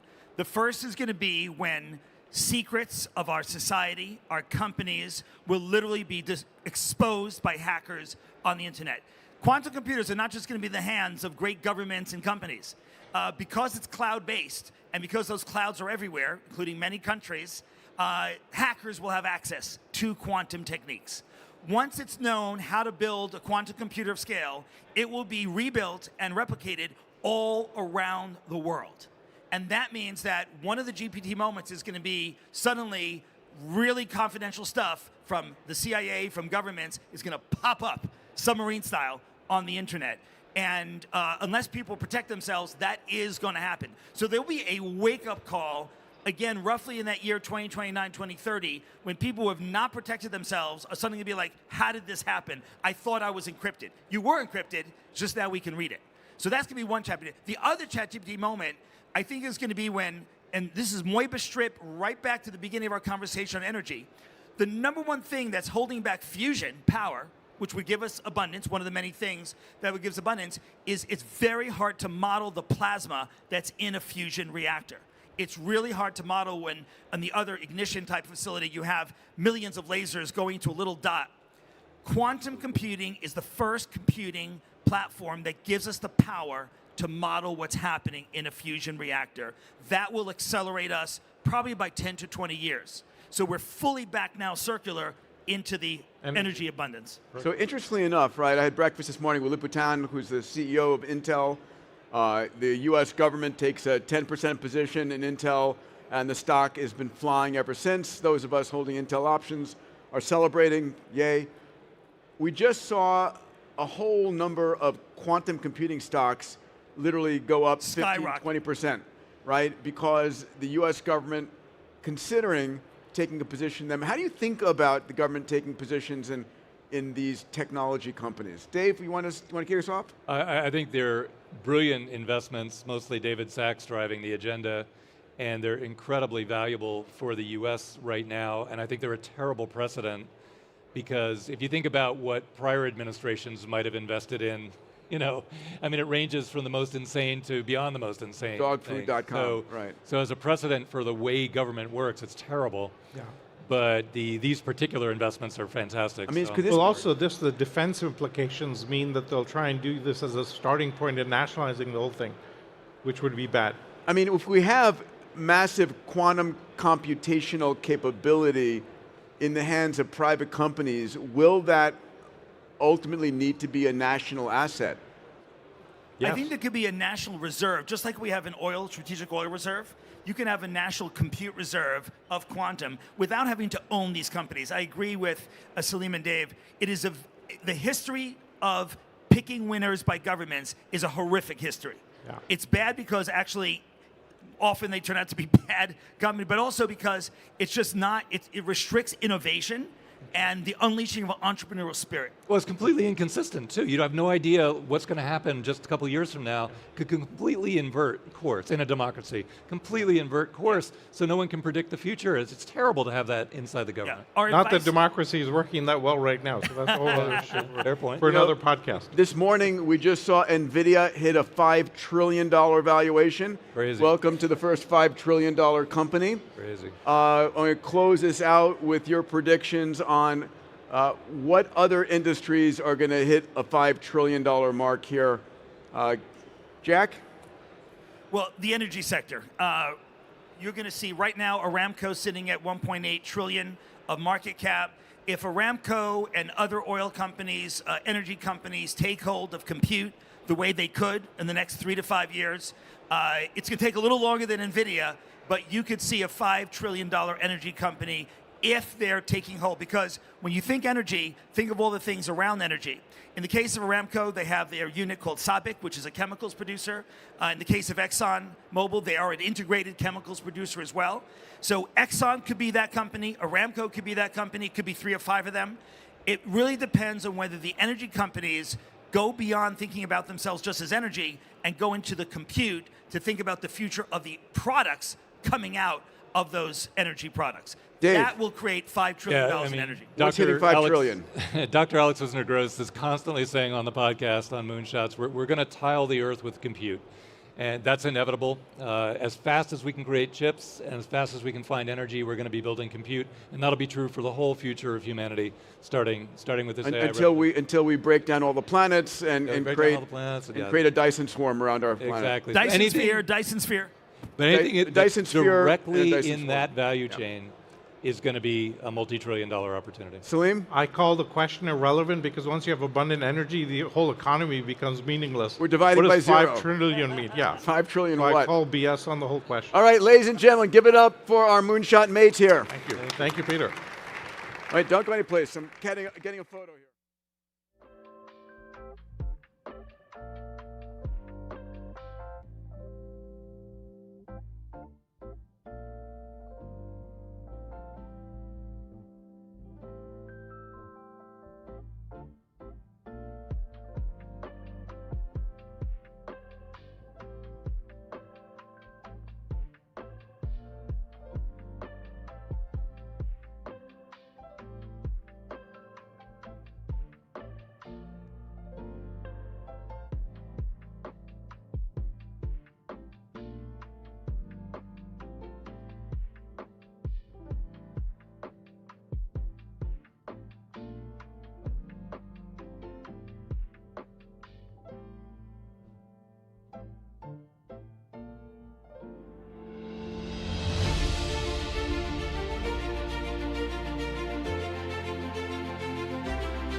Hello, good afternoon, everyone. One second.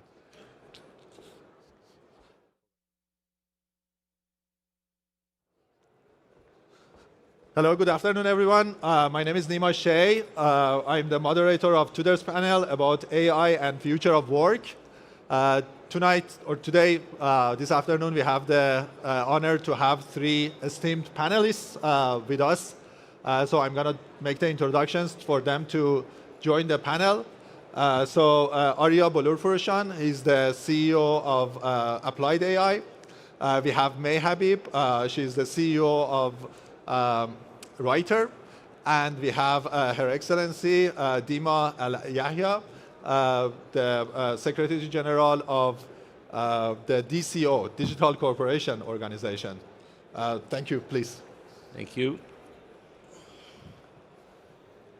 So a little bit about my background before going to the esteemed panelists. So by background, I'm a medical doctor, neuroscientist, and creator of the first machines that they think like humans with emotions and intuition plus logic. And also founder and CEO of Hummingbirds AI, plus the founder of Miami AI Club, an organization that makes sure that AI would be a tool for positive impact. So before going to the questions, I would like to ask the panelists to introduce themselves for just a minute so that the audience would know them a little bit better. Sure, definitely. Thank you for having us. I am Dima Al-Yahya, the Secretary General of the Digital Cooperation Organization. It's an intergovernmental organization that represents 16 member states as of now from Asia, Europe, Africa, and the Middle East. Collectively 800 million in population. That's a great opportunity, abundance of innovation and future of economical prosperity, 70% under the age of 30, and a collective GDP of $3.7 trillion. What we do is we help and support our member states to accelerate their growth in digital economy by opening the markets together and creating new policies of ease of doing investments, cross-border data flows, coming up with new models of triple P, as well as incorporating the private sector in everything we do to help and support, create new national champions for our countries. Absolutely. So very, very relevant to today's conversation about AI and future of work. Thank you. So Arya? Thank you very much, Nima, for the introduction. Hi, everyone. I'm Arya Bolurfurushan, the founder and CEO of Applied AI. Our product is called Opus. Opus means work in Latin. So we've been really thinking deeply about the future of work and the future of knowledge work in particular, and helping Series A companies as well as enterprises rewire their operations with AI. We're based in the UAE with we're a little bit over 350 employees now. Thank you. And May? Thank you, Nima. Hi, everybody. May Habib, the CEO of Writer AI. We are about 500 people between San Francisco and New York. We're a full stack generative AI company. So we build frontier large language models all the way up to the application layer with a focus on the Fortune 500 regulated industries and some of the toughest problems when it comes to putting AI to real work on workflow changes and business process reimagining. Some of our largest customers are folks like Vanguard and Goldman Sachs in finance, AstraZeneca and United Healthcare in healthcare. I'm very excited for this conversation today. Thanks, May. So I'm going to start with the questions with the theme of the FII this year, and that's the shared prosperity.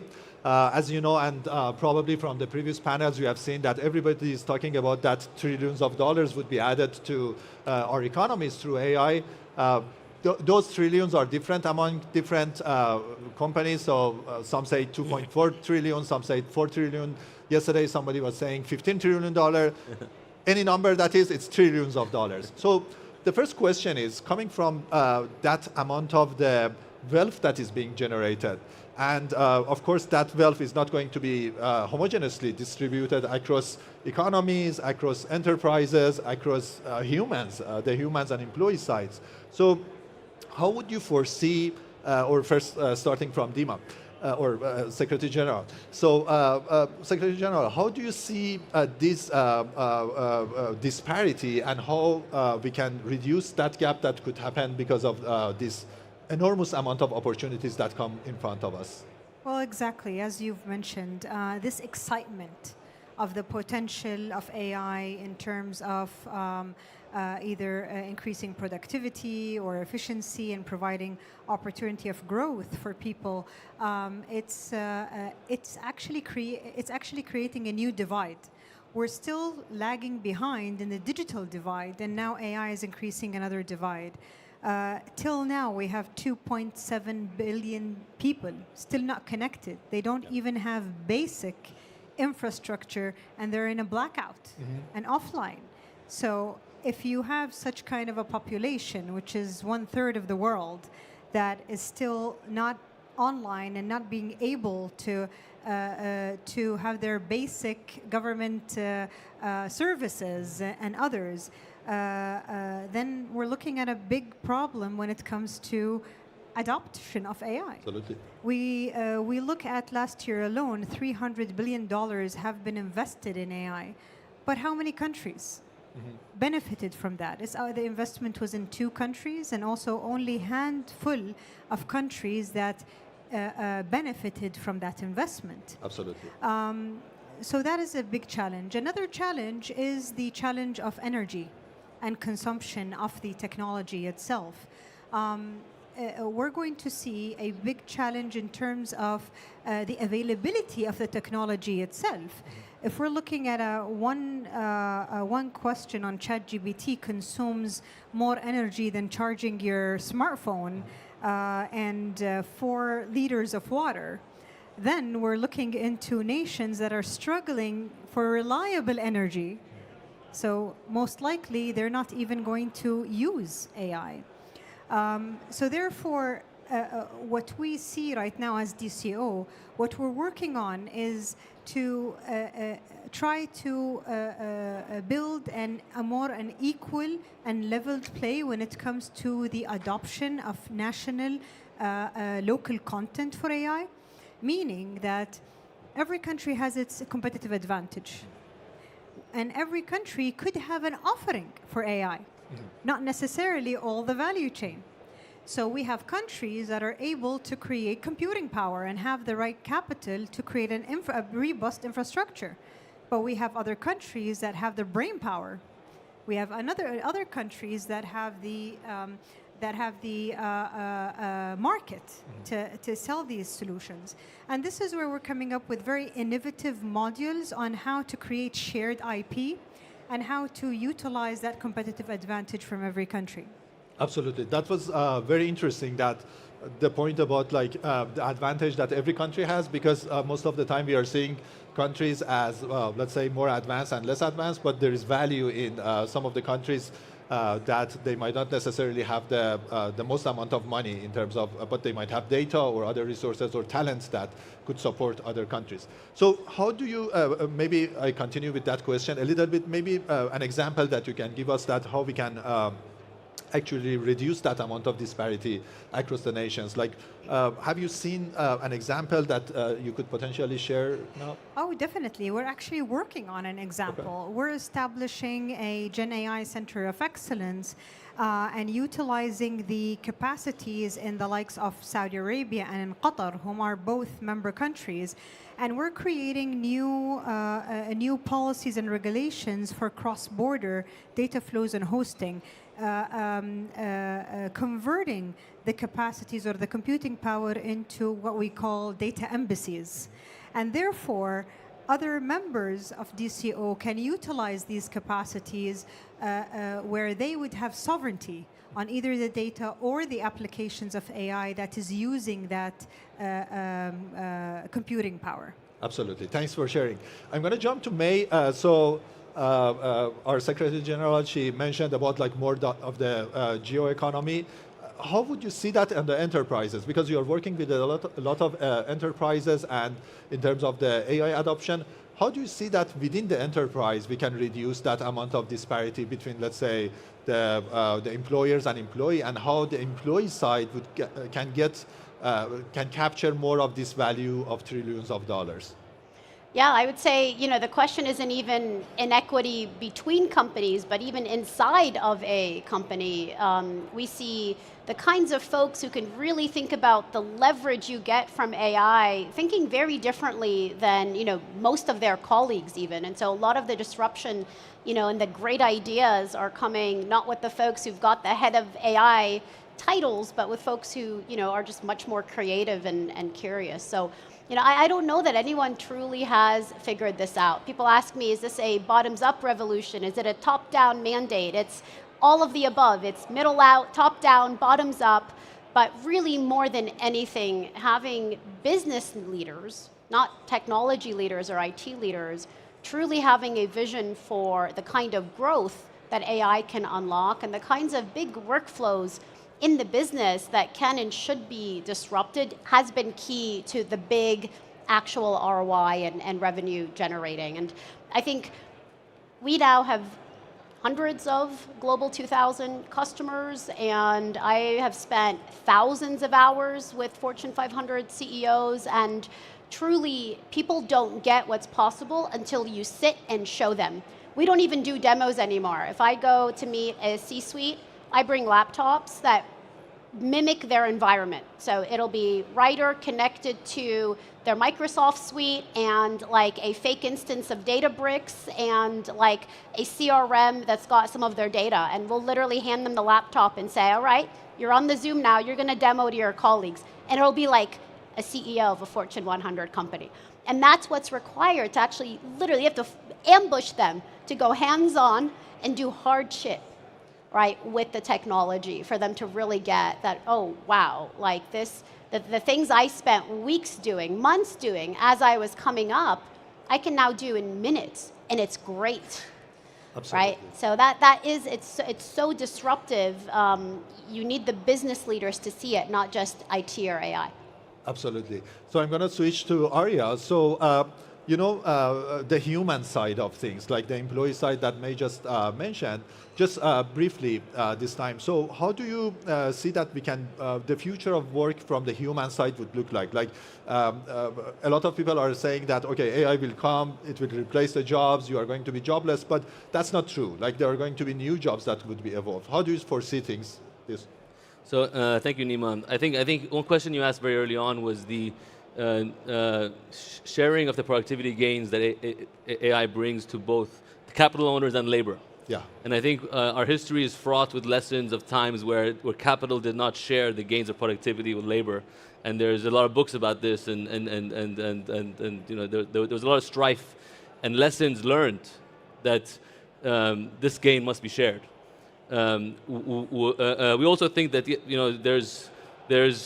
we don't want to sacrifice humanity on the altar of gross margin, right? Where everyone's kind of optimizing for having STP workflows or business processes, where we think that the human is central, in particular in highly regulated industries, because to be able to regulate, you must be able to inflict pain as a regulator. Yeah. And also as a consumer, you must be able to sue if it doesn't go your way. And I think that with the work with the public sector, you have to really think about where liability lies. Is it at the model level, in the foundational layer? If you're in Riyadh and there's an issue with your insurance claim, do you sue a coder in San Francisco? Is there any, or is it the person who's on the ground in the business, the underwriter in the insurance company on the ground? So we think that it's not a free market. If it was, I think humanity and labor will have bigger issues. But luckily for us, the governments are still run by humans. So we will kind of regulate ourselves into relevancy by having humans kind of be the supervisor of AI agents. They go from the maker to the checker in banking terms, and we call this supervised automation. Mm-hmm. And we think that there's a a responsibility we have as change makers within this space to remind ourselves that as productivity increases by an order of magnitude, by definition, there's less humans needed, and we're seeing these questions come up all the time in enterprises where there is sabotage from within because people know that their jobs are on the line. Like, this is their livelihoods. This is not about some slide and innovation. So I'll end with this, where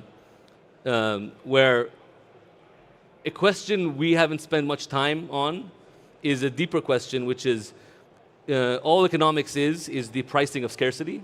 And in a world of abundance that we're approaching with the 15 trillion in gains, what is ultimately scarce? And I think the ultimate, from a first principles physics perspective, is time. And for some reason, we've inherited a world in which we've unitized work and labor by time. FTE count, BPOs that charge labor arbitrage. You buy a man hour for $3 and sell it for $20. And I think that we may have to reprice labor by output for labor to be able to compete against AI. Yes. So we have a couple of minutes. I'm going to be fast about a couple of questions, going a little bit technical, May. So from in terms of the technologies that you are going to adopt, we can have the vertical approach, enterprises building like a vertical, like more of an Apple model that they own every stack, and then versus like the more horizontal, which is like a Lego and modular and more basically flexible. So from your experience, which one do you put your bet on? Which one do you think that the enterprises are more open, and what have you seen in the market? Well, the reality is everyone's trying to be both, Nima. Like full stack is a concept we started talking about 3 years ago, and we called it dominant design. And dominant design in software is the architecture that wins. And full stack in AI has won. The labs are full stack, the hyperscalers are full stack, which means they're building LLMs to the application layer. From a horizontal perspective, from agent building to the chat application layer, most full stack platforms are composable, right? And so you are getting this kind of horizontal throughput. I think, so much of what the enterprise wants to do is for software companies to help them own an outcome.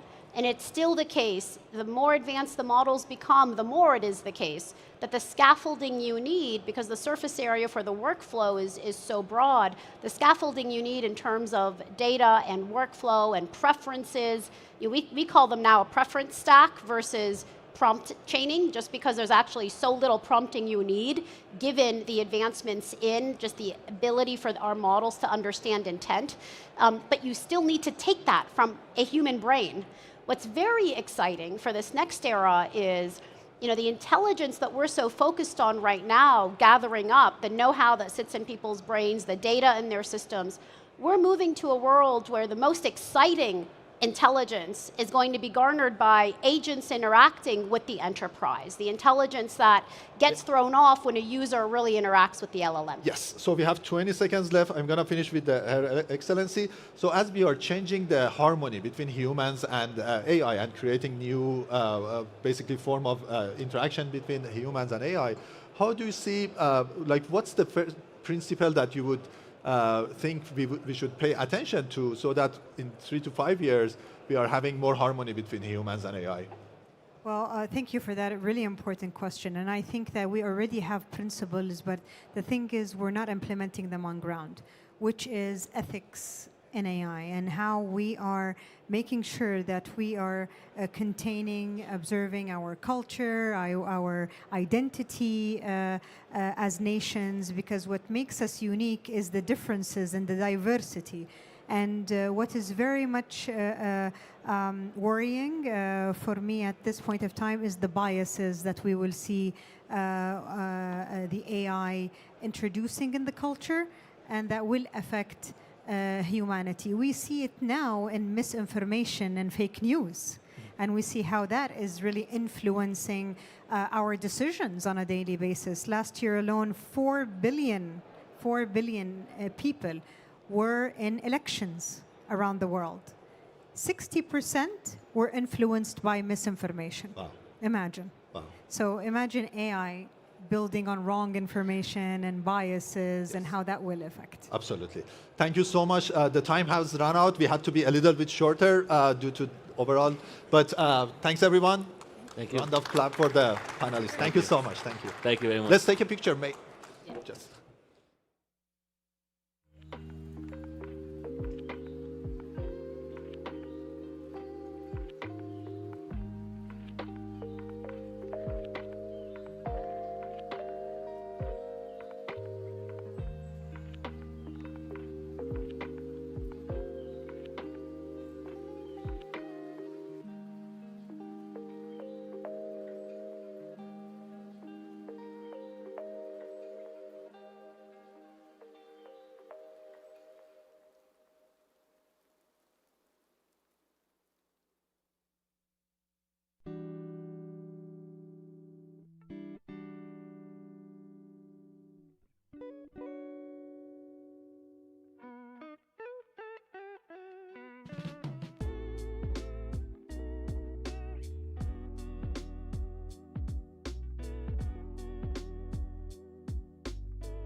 All right, welcome back, everybody, to our last session of our AI Investment Summit.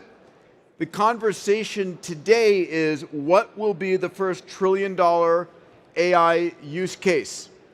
Joining me on stage is Bill Gross, founder and CEO of Idealab, one of the world's longest-running startup incubators, the creator of 150 companies in AI, clean energy, and robotics. Bill Gross, welcome, everybody, welcome.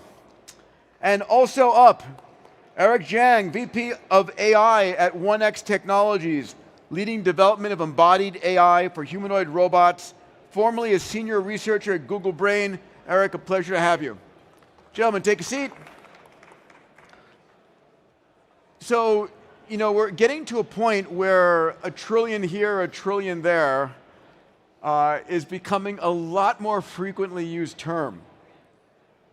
And it's numbing us to this extraordinary capability. So Bill, you are, for me, one of the most extraordinary entrepreneurs of our age.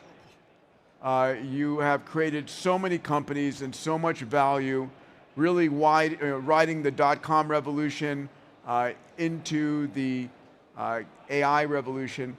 And you've seen so many companies, you've built so many companies, and you've got pattern matching ability that few have. What do you think are going to be the attributes of the next generation of trillion-dollar companies? What are you seeing out there?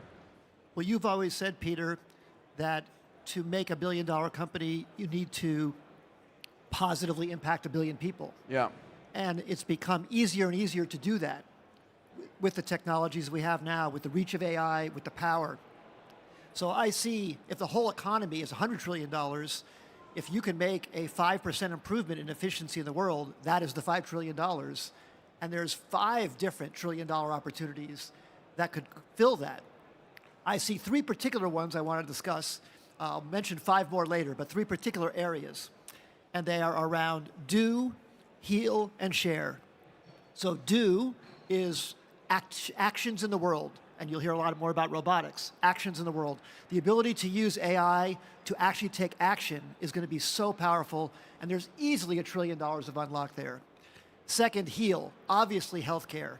There's so much inefficiency in healthcare, and the ability for AI to improve processes, improve all the life-saving functions, and we heard about it in earlier panels, even just making clean water can have so much healthcare opportunity. So certainly $1 trillion opportunities in healthcare.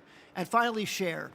So in this new information economy, all of people's content around the world is being used by AI engines and is being shared so globally. If we can come up with the right economy and the right attribution technology to share revenue with those people, that unlocks $1 trillion too. Now that's a little bit self-promotion because I have a company working on doing exactly that. But I think the opportunity to share in this new economy is so valuable and will unlock $1 trillion as well. I want to come back to each of those. Eric, you were at Google Brain, you're now at 1X Technologies, and so you've seen sort of both sides of this revolution, what's occurred over the last 5 to 10 years in neural nets and the emergence of generative AI and now the embodiment of robotics. What would it take for a robotics-powered AI service economy to generate $1 trillion in value? Yeah, that's a great question, Peter. So when you look at the trillion-dollar companies that exist today, I see that the prevailing dominant shared factor between all of them is that these are household names. Everyone's using them all the time. It's like the verb just ChatGPT it. That's like it's all pervasive and it's everywhere. And this is true whether it's Google or Meta or Nvidia or Tesla or McDonald's is not a $1 trillion company, but it's it's everywhere, right? And different $1 trillion companies have different flavors of how much revenue they're making and how much margin they have, but they're all in the ballpark of tens to hundreds of billions, which just means that they're everywhere. And I think this has been really enabled by the distribution of internet. Like the reason why there's so many $1 trillion companies now is that it's just so easy to spread a good product now, and that's why there's so many $1 trillion companies. So I think this will also power the next $1 trillion robotics company, and I suspect that the $1 trillion will be made as not just mechanical labor that the robots do, pick and place and so forth, but really a holistic combination of combining an AI assistant like ChatGPT, all the value that has, but maybe in a form factor that is easily accessible in a home by your grandma, or and then in addition to being able to do have a low friction way to access intelligence, also be able to do simple chores around the home. And so that's what we're angling for at 1X. Yeah. So 1X Technology. Historically, the playbook for robotics is solve one problem, get a customer, get them to pay for your next robot, solve the second problem, and then 10 years later, you've solved 10 problems. But this is not how ChatGPT was built. On day one, it solved thousands or if not millions of problems. And this was really a existence proof that solving the general purpose consumer use case was a fast way to get distribution. And also the general technology is there. So everything that makes ChatGPT possible is in principle true for also modeling robot and physical data. And so the strategy to go first in a home is very analogous to how ChatGPT was rolled out for consumer first. I would add, when you think about a humanoid robot in the home, it's a little bit like a smartphone with legs. And arms. Exactly. But exactly as you're saying, it's general purpose, it's limitless, and it's continuously upgradable. And that really leads to an explosive opportunity. You played in robotics, Bill.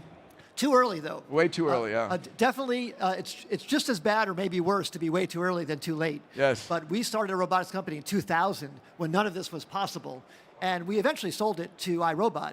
But the general purpose home robot that I dreamed of wasn't possible then, and it is now, and I'm so glad to see that you're doing it. Yeah. Let's talk about your second category. You said do is robotics. We'll come back to robotics in a little bit, but heal, healthcare. Yeah. I mean, what could be more valuable than an extra 20 years of life and health span? Well, it's not only lifespan extension, It's just basic logistics of everything. We spend so much on healthcare. I think it's 16% of GDP in the United States, and so much of that in efficiency. If you just took 1 point off of that, that would be $1 trillion right there. So AI can be used across the board to streamline processes, to make smarter solutions, and of course to make all kinds of cures. Yeah, but let's go a step further. I mean, one of the premises I have is in the future, the best surgeons in the world will be robots that have been able to see every possible surgery. They can see in infrared, ultraviolet. They didn't have a fight with their boyfriend or girlfriend at night. You know, they didn't drink too much coffee. And the cost of that robot doing a, cardiac bypass is the cost of the capex and electricity. And then you can imagine that robot can be in every village throughout Africa. That's a game changer. And it's basically from everything you said. It's the sensing technology that you have, the vision, the sensor chips, even outside of vision, as you said, other spectrum. And then the capability to have the knowledge of every prior surgery and all those experiences leading to a better outcome. So it's going to change everything. And like you said, that's easily $1 trillion right there, even just on the surgery side, let alone all the other aspects of healing. You know, one of the questions I ask when I'm talking to family offices or large groups of ultra high net worth individuals, how much of your capital, you're 75 or 80 years old, how much of your capital would you give to be 30 years younger with everything you know today? Wouldn't it be almost all of it? Almost all of it. It truly is, which at the end of the day, longevity in that category puts it at a multi-trillion-dollar marketplace. Something else that you said is very interesting about putting the robot in every village. Think about in the time of Leonardo da Vinci, where he drew all these inventions, he had all these ideas, and the total reach that his ideas could go was maybe from Milan to Rome, as far as he could go on a horse. But now these ideas can reach everywhere. So we're living in a time that's just unbelievable. I think we'll look back at maybe this year, 2025, or certainly this decade, as almost like BC and AD when we look back on the transition that we're having. Which we should name it right now. So it's BA and AA. If I can also add, Leonardo da Vinci is a good example here. He had brilliant ideas, very creative, had deep insight into a lot of new problems, and really pushed the forefront of the creative space, but he couldn't execute. And I think that one of the things I'm most excited about with AI technology broadly enabling the next set of trillion-dollar companies is that it enables like the next Leonardo da Vinci, who may not have formal training, to actually execute his or her ideas. And I think if Leonardo had ChatGPT to help him, he could have realized some calculation mistakes he made in some of his ornithopters and so forth. Can I use that as a segue to talk about sharing? Of course, please. Okay, so with search engines over the last 20, 25 years with Google, you could search and it would give you breadcrumbs to an answer. You'd get your links, you would have to go explore. With AI engines, you just get the answer. It's absolutely unbelievable, and that's going to change everything. It already has. I bet everybody in the room here has their favorite between Claude or ChatGPT or Perplexity or whatever they use, Grok, and everybody's. Think about 3 years ago, you wouldn't even known of any of those names, and let alone now every one of you use one of those every day. So that change has been very, very fast. And the movement to AI answer engines will be complete this decade, and you will never do anything other than that. But all the content that goes into those answer engines, like the brilliant Leonardo da Vinci that might be sitting somewhere in India right now or wherever they might be, is being snarfed up, shoplifted, and regurgitated to people valuably, but without any compensation to the creator. And if we can use AI to make a fair compensation attribution system, that will really, really power things in a very incredible way, because now anyone with an idea anywhere on Earth can contribute and get a royalty check. And that's my dream about how we make the sharing economy work. And think about how that's happened in other areas. It works on Spotify, where musicians get a revenue share. It works on YouTube, where creators get a revenue share. Why shouldn't that work in AI? So if we can make that happen, it's a $1 trillion opportunity, but it's also democratizing for ideas to come from anywhere on the planet. What's the company that you've built to do that? So my company, ProRata, is working to do that. We're sharing revenue 50-50 with creators. What I want to try and do is shame the other AI companies into doing the same, because I just want to change the world so that that fair revenue share is across the board. Eric, you did incredible work in the machine learning, generative AI world in Google Brain. I love the name of Google Brain. That's such a cool division of Google. And now you brought that to 1X. Can you talk about, I mean, I'm imagining that the robots of today should be running, you know, call it Gemini 3, GPT-5, you know, Grok whatever, up to Grok 5. I mean, these large language models can see and understand. They can talk to you. They can listen and understand. Why are robot companies building their own AI platforms rather than using those? That's a great question, Peter. Yeah, why not just wrap Google, Gemini, or ChatGPT and then call it a day with a general purpose robot, right? Why doesn't that work? Well, so we just ran into this problem last week testing out some of Gemini's latest models. If you ask the Gemini model and you have a bunch of cups on a table saying, which cup should I pick up first, right? There's a sort of quirk in the way that the spatial encodings work in the model, where instead of picking one of the cups at random, it's going to actually pick, the sort of midpoint between the centroid between your cups. And this has to do with the way that Gemini thinks about matching the word cup to things, hot spots in the image, and then when you ask it for where the cups are, it sort of picks the middle of the hot spot instead of the actual one, and then your gripper goes to pick up an empty spot in the air, right? So while a lot of these demos that you see from Google are still incredibly impressive and really show a lot of progress being made in a couple years, there are still a lot of very everyday, normal cases that a human wouldn't make a mistake on that the AI models still fail on. And so to fix these problems, we actually end up having to kind of label our own data, retrain our own models to kind of address these things. And that's what really makes the product work, is when you kind of make it run all the time and not just in a demo. When I visited 1X Technologies, Bernd Bornick, the CEO there, gave me a tour. Very impressive of the robots. Can't wait to have mine in my home. Now, talk to me 1 second about where we are in these robots actually being usable in the home on their own. Because if I'm correct, they're running in they're not running autonomous. They're running to a large degree with an operator. So how do you think about that transition? How much data needs to be sort of built up for them to run fully autonomously? And I think one of the reasons that Bernd said that you're focusing on the home is in order to get enough rich data to really go towards AGI. So if you could share some thoughts there. Yeah, that's a great question, Peter. So, the research in the field in mobile manipulation has really advanced in the last few years thanks to cheaper hardware, better learning algorithms, more compute, more data. And what we've sort of learned, as well as other labs have figured this out, is that if you get about 100 homes worth of data, you start to get the models to learn to do the same task in new homes that it hasn't been in before, right? So our next kind of autonomy milestone that we're focusing on is showcasing that the AI models that we've been training to do simple chores like getting the door or putting your dirty dishes in the sink, that they work in homes that they haven't been in before. And this doesn't take millions of homes, as some might have previously thought from the ImageNet eras. It actually just takes hundreds of homes. And maybe with thousands of homes, you get increased nines of reliability, but the sort of proof is in the pudding at hundreds of homes, which really changes the kind of calculus in terms of how we roll out autonomy.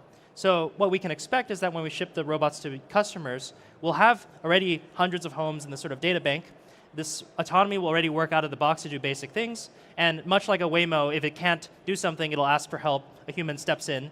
That correction provides data to the data flywheel that then improves the autonomy the next round. And then much like how autopilot was iterated on with increasing levels of autonomy in urban driving, that's also how we're scaling it up. Bill? I just have an analogy of what you're doing from the prior revolutions.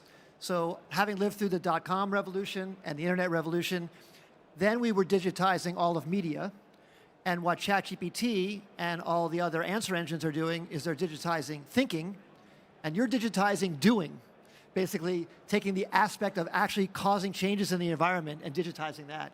And it's very powerful, very, very powerful. I was also thinking from what you said earlier about trillion-dollar company.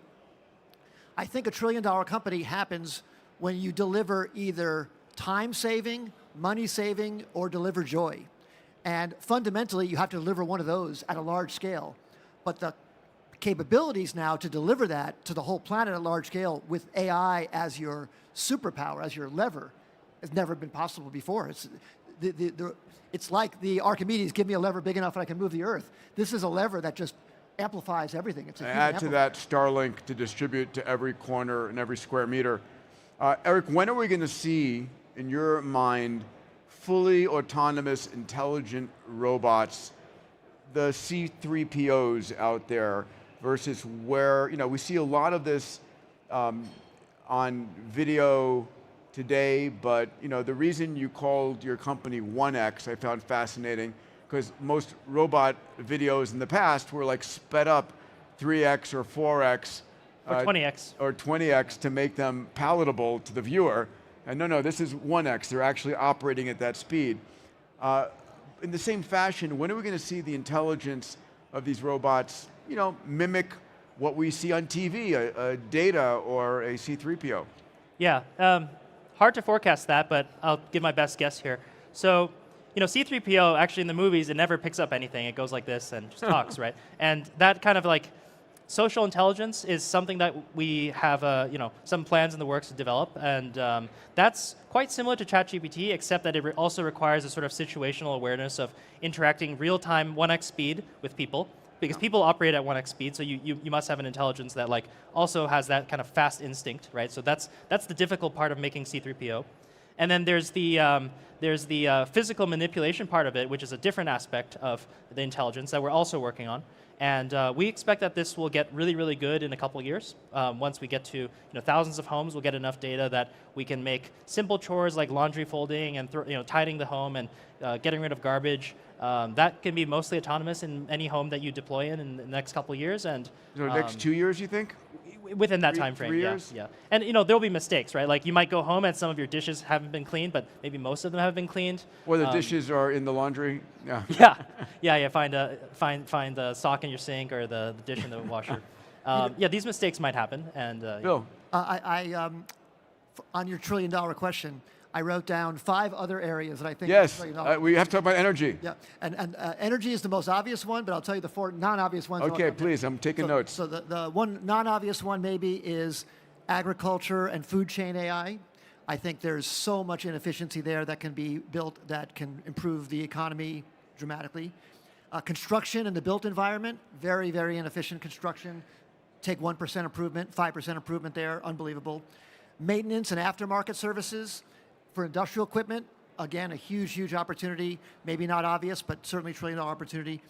Mental health, cognition, and brain augmentation, huge, huge area as well. A little bit like your longevity area, but even before longevity, just augmentation. And then come to energy. So let me tell you the numbers on energy. So we produce about 20 terawatts across the whole world continuously all the time to power all of it. About 4 terawatts in the US? Yes. And right now, a brain uses 12 watts. But the equivalent of a brain uses about 12,000 watts. So the equivalent GPUs of a brain, it's 1,000 times worse. So we're 1,000 times, nature is 1,000 times more efficient than NVIDIA's best GPU. I'm sure that will get better, but it's 1,000 times right now. So you once said at one of your conferences, imagine an island with 1 billion PhDs that could work 24/7 for the cost of electricity. Well, 1 billion PhDs times 12,000 watts is 12 terawatts. That's about half the power of the planet right now. Interesting. So we need to make another half the planet of power.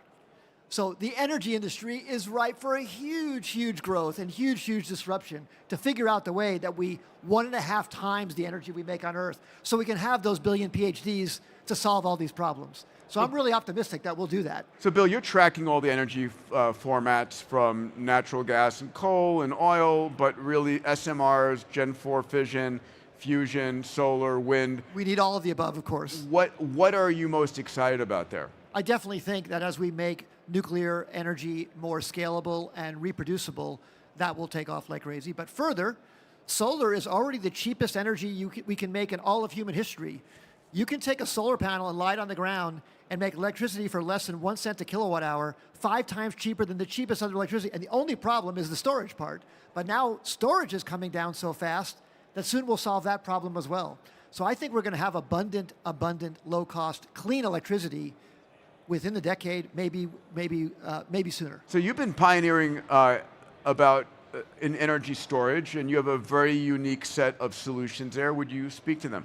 Well, we need every form of energy storage. We need gravity energy storage, we need battery energy storage, we need compressed air energy storage, everything possible. I particularly am a mechanical engineer, so I worked on gravity energy storage, and my company Energy Vault is doing very, very well with that. But we need everything to drive down the price, because once we can make the price of electricity less than a few cents a kilowatt hour with no CO2 emissions, that's the world changing for civilization. Amazing. Eric, we talked a little bit backstage about the intersection of ASI and robotics. What are some of the, what aren't people thinking about with the emergence of those areas? What do you dream about there?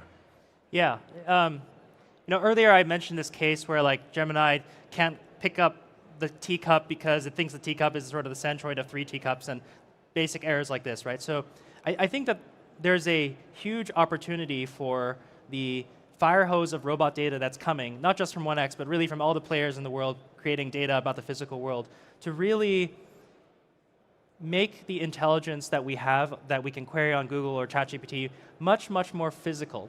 And this extends to basically now working in human spaces, right? Like if I have a smart glass or something, that's kind of my sort of assistant that's whispering in my ear, it can give me very, very precise feedback.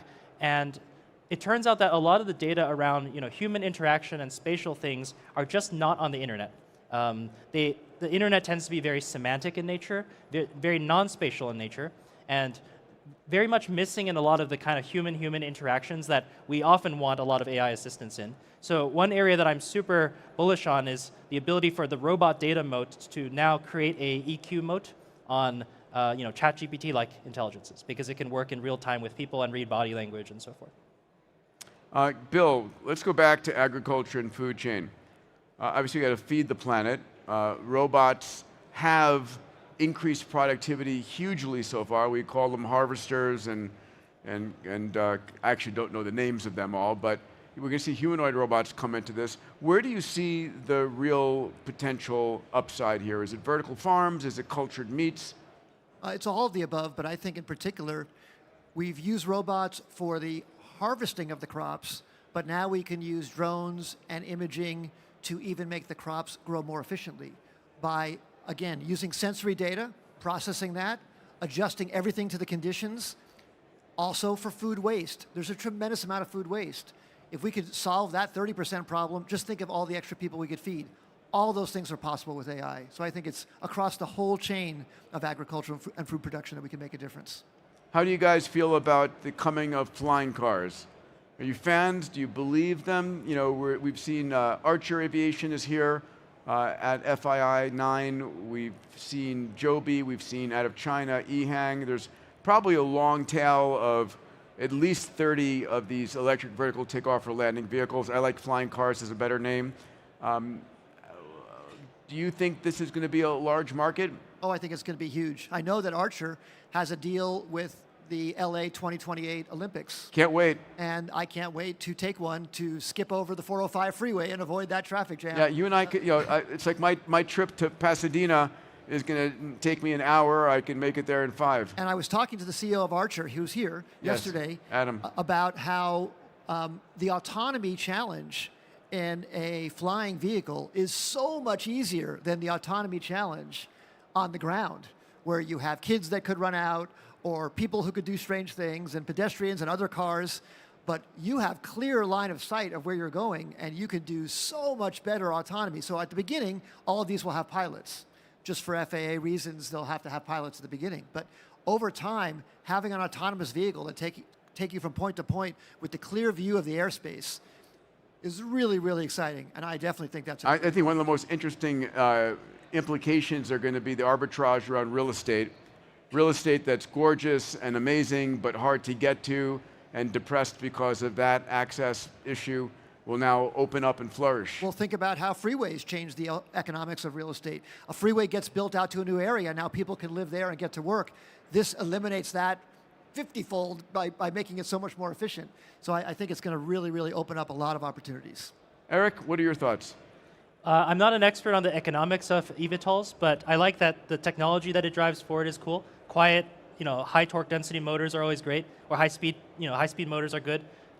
It's hard to predict where technology kind of has cross-pollination with other fields, and I think anyone who's working on building advanced quiet mechanical systems that are energy efficient and lightweight are probably going to benefit, other fields like robotics down the line. And but yeah.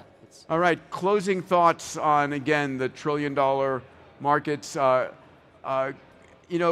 What happens when we have all of these trillion-dollar markets? Is this just the result of inflation? Or is this that we're really just increasing the global GDP or whatever we want to measure? I feel we're increasing the global GDP. Again, go back to the $100 trillion global GDP. If you make the world 20% more efficient, there's $20 trillion sitting there. And I think that opens up $20 trillion opportunities across the board. So I think it's a very, very exciting time because never did you have a lever large enough or a planet reachable enough to move the whole globe by 20%, and now you do. Amazing. Eric, your closing thoughts. When I think about trillion-dollar companies, I don't think about them as wealthy denominated in, fiat currency. I think about them as really wealthy in something else, right? So Meta is like wealthy in attention. Tesla is wealthy in heavy industry and the whole Elon Musk complex of robots and bots and AI and so forth. And rockets. And there's something kind of qualitatively different about a $1 trillion company compared to like a $10 billion or $100 billion company, which is that they've amassed they've cornered a certain kind of resource that's really important. And I think as we kind of advance with all these technology progresses, we're going to see companies that capture very interesting control over certain kinds of resources that other companies don't have. And I think we should stop thinking about wealth denominated in money at that point. Amazing. Ladies and gentlemen, give it up for these two amazing individuals, Bill Gross, Eric Zhang. And that concludes our AI Mini Summit today. I hope you guys have enjoyed yourselves. We've covered everything from the future of trillion-dollar companies to how to find your trillion-dollar AI startup, and enjoy the rest of FII 9. Thank you, everybody.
Good afternoon. Hello. Hello, everyone. And welcome to our session, How Can Leaders Thrive in a World of Relentless Pressure? My guests today are Faisal Khani, the Head of Treasury at PIF, and we will be joined later by Marlene Ngoyi Nvidia, the CEO of FIDA. But we will start until she's able to join us. We will focus our session on 3 pillars: geoeconomics, technology, human capital. We'll talk about volatility as the new baseline, decision intelligence under stress, and leadership in perpetual disruption. So these are our angles. This is what we will talk about. I will start with you. Recent data shows nearly half of global CEOs now cite financial volatility as a top concern. A sharp increase in just one quarter. At the same time, more than 3/4 of firms are cutting costs and centralizing spending decisions. What does this concentration of control mean for corporate resilience? And how should finance leaders think about structuring liquidity and capital to avoid being caught flat-footed? Thank you, Maya, and good afternoon, everyone. So first of all, make sure you're in control of the money, number one, as treasury. Okay. I would say, I think, in 3 pillars, I would say planning, data, and governance. I'll start with planning. Planning has evolved so much over the years, financial planning specifically, where all the tools that came out, everything we've seen in the past decade actually accelerated in terms of tools, how to help leaders and financial leaders to plan properly.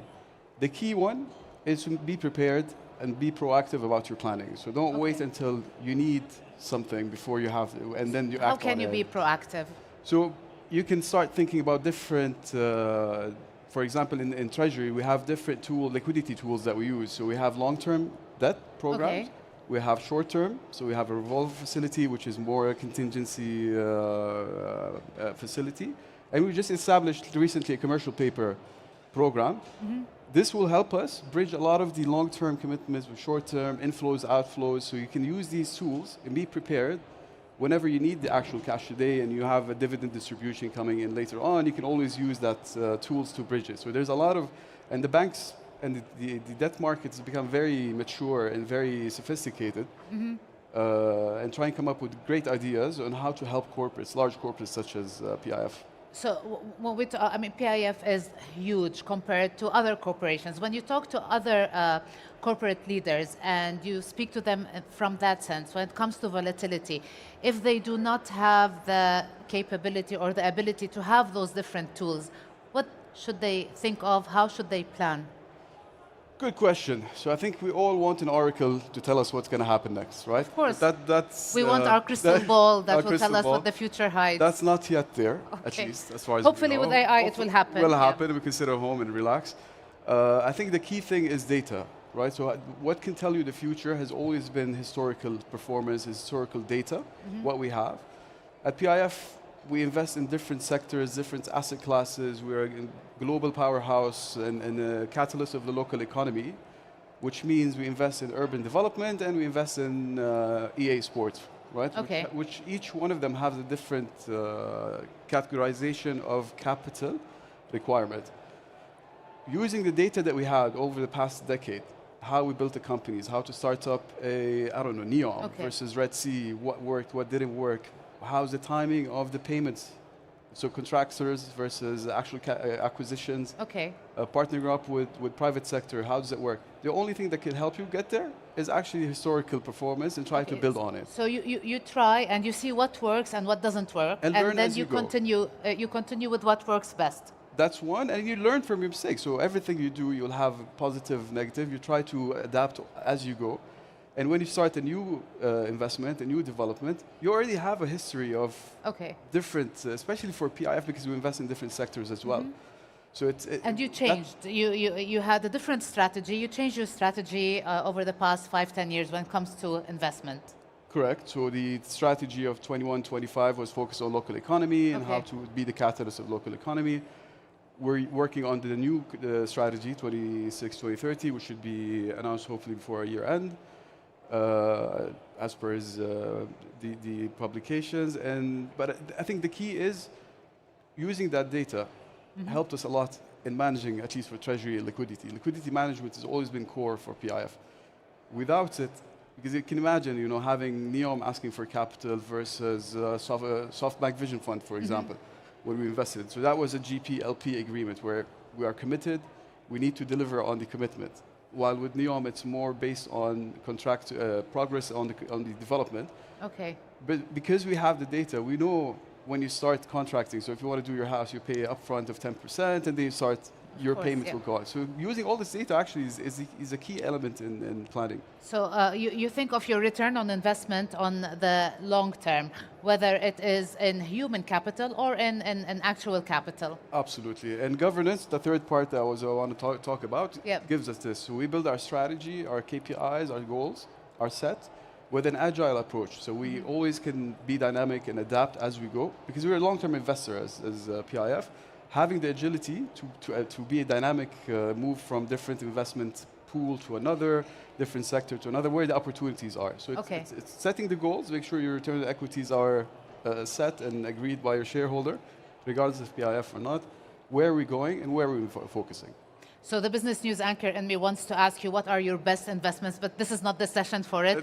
Or where are your best return on investments? But I mean, you are investing in the people, yeah. You said so we're going to move on to talk about technology a little bit. Despite heavy investment in digital transformation, organizations still struggle to see broad-based productivity returns. From your perspective in treasury and financial planning, is the real challenge the technology itself, or the way leadership teams are using data, forecasting, and AI to guide decisions in volatile markets?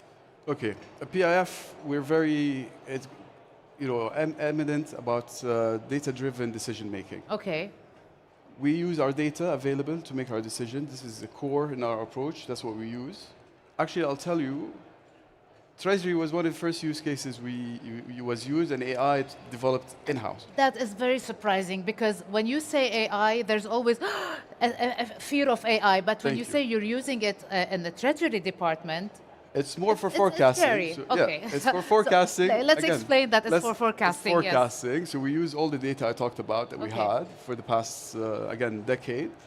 And we build the behavior. So instead of my team trying to do it on an Excel model and try to see where does the development hit, when do you get the peak of your capital calls, how does the private equity funds work in terms of distribution and capital, we spent a lot of time doing this at the beginning when we started, but with AI it made it a lot quicker. So my team can actually make a faster decisions on different scenarios. Hello. So hello, Marlene is here. Marlene is the CEO of FIDA, Marlene Ngoyi Vidya.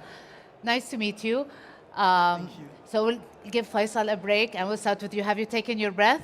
Yes, my apologies for being late. I landed today, coming from Thank you for making Cairo. the session. We really appreciate that you made it. So we're going to give you your time, but if you need a breath, let me know. No, that's okay. Okay, let's start with you. We were talking, Faisal and I were talking about volatility in the market and how it is making it harder to make decisions. Looking at your operation in emerging markets where volatility is not new, it's an everyday reality. What do you believe global leaders can learn from regions that have learned to grow amid constant uncertainty? Absolutely. So first of all, so that everybody understands the answer, I'm the CEO of FEDA, which is $1 billion plus investment fund based in Africa. We're actually the investment arm of Afrexim Bank, which is one of the largest multilateral institution in Africa. So as you said, for us, volatility is our everyday life. We're used to political shocks. We're used to currency fluctuation. We're used to liquidity crunch. So, in that sense, if you want to operate in Africa, you have to have the right systems, the right people, the right processes to be able to navigate that. So in that sense, what's happening around the world today for us is nothing new. That's in our DNA to be able to address that. We actually, when you're good at it, you're actually able to even create opportunities out of it. And that's certainly nice. What we try to do at FEDA. So since you mentioned that, looking at opportunities, there's a lot at Africa that no one is looking, is being overlooked. How can you bring Africa to the table today with all the opportunities there, especially when we speak about uncertainty and volatility? No, absolutely. I think that you hear the Africa is the last frontier. There's opportunities. What I urge my team to do is to say, let's show it to them with returns. So first of all, when you look at FEDA, we started investing in 2021. When we look at our year-to-date returns, they're just fantastic.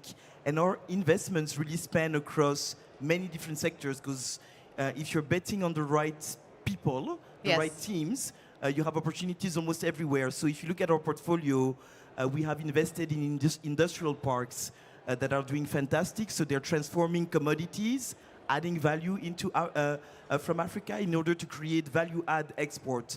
What that does is that our revenue is actually in hard currency, so we're protected from currency fluctuation. We are present across different countries, so that means that we have a natural edge in terms of diversification. And I'm very happy to announce that Vision Invest, which is a prominent fund here in Saudi, has just invested alongside us $300 million. We'll have our signing ceremony tomorrow. Infrastructure. They're interested in that, and then we're going to be linking the output to the Middle East market and do a lot of interesting things. I've invested into energy. Energy is going to continue to be essential. It always was, because we are lacking energy in Africa. But with AI and everything else, energy is a very strong bet. We're investing into food producers. We have a poultry business in Mauritania doing fantastic, double EBITDA in 2 years.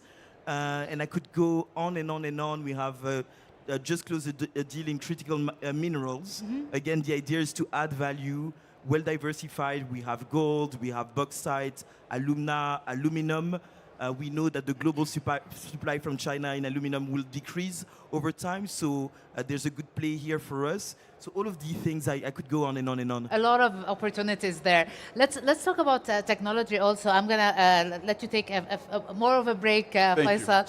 We will make use of having Marlene with us and ask you about technology.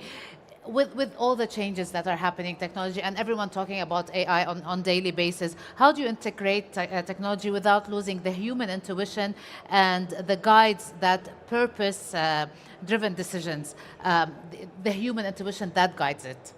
Yes, no, I think that we're still, at least in Africa, in the market that I know, at a level where AI is very useful. Obviously, it allows you to have data.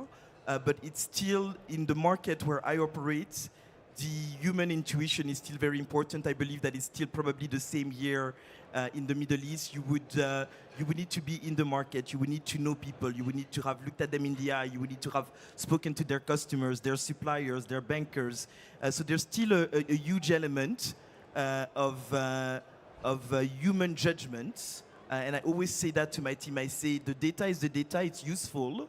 But at the end of the day, most of what we do, we are backing people and their ability to execute through cycles and through difficulties and to reach their goals. And so I do think, at least for the markets where I operate and for the line of business that I'm in, that the human intuition still remains very, very relevant.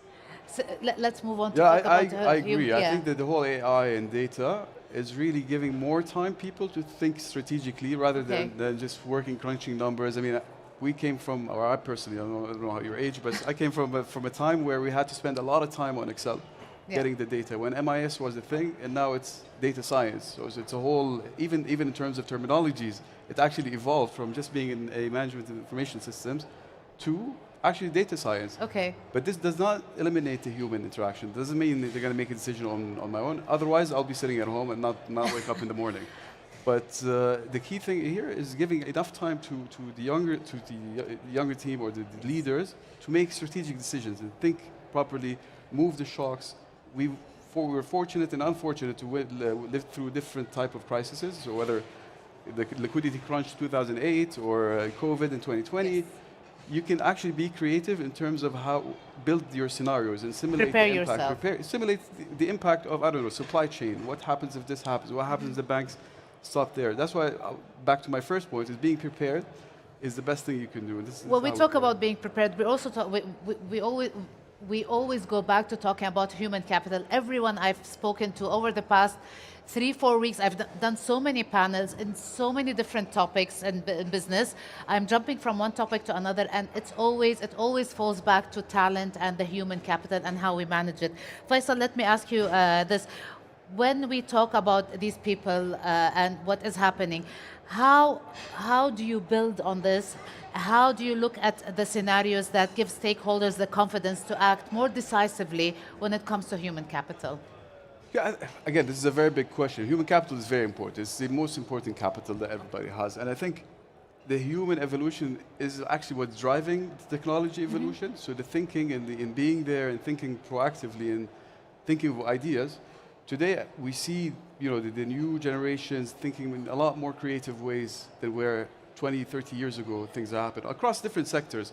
But at PIF, we empower them, we give them their own autonomy, to try to push there and reduce as much as we can the manual processes, to give them more time to think and come up with. And you invest in them? And we invest, of course. So, I mean, they invest in themselves these days. They're not forced to go to, but everybody learns AI. So, again, tech savvy 20 years ago used to be a thing.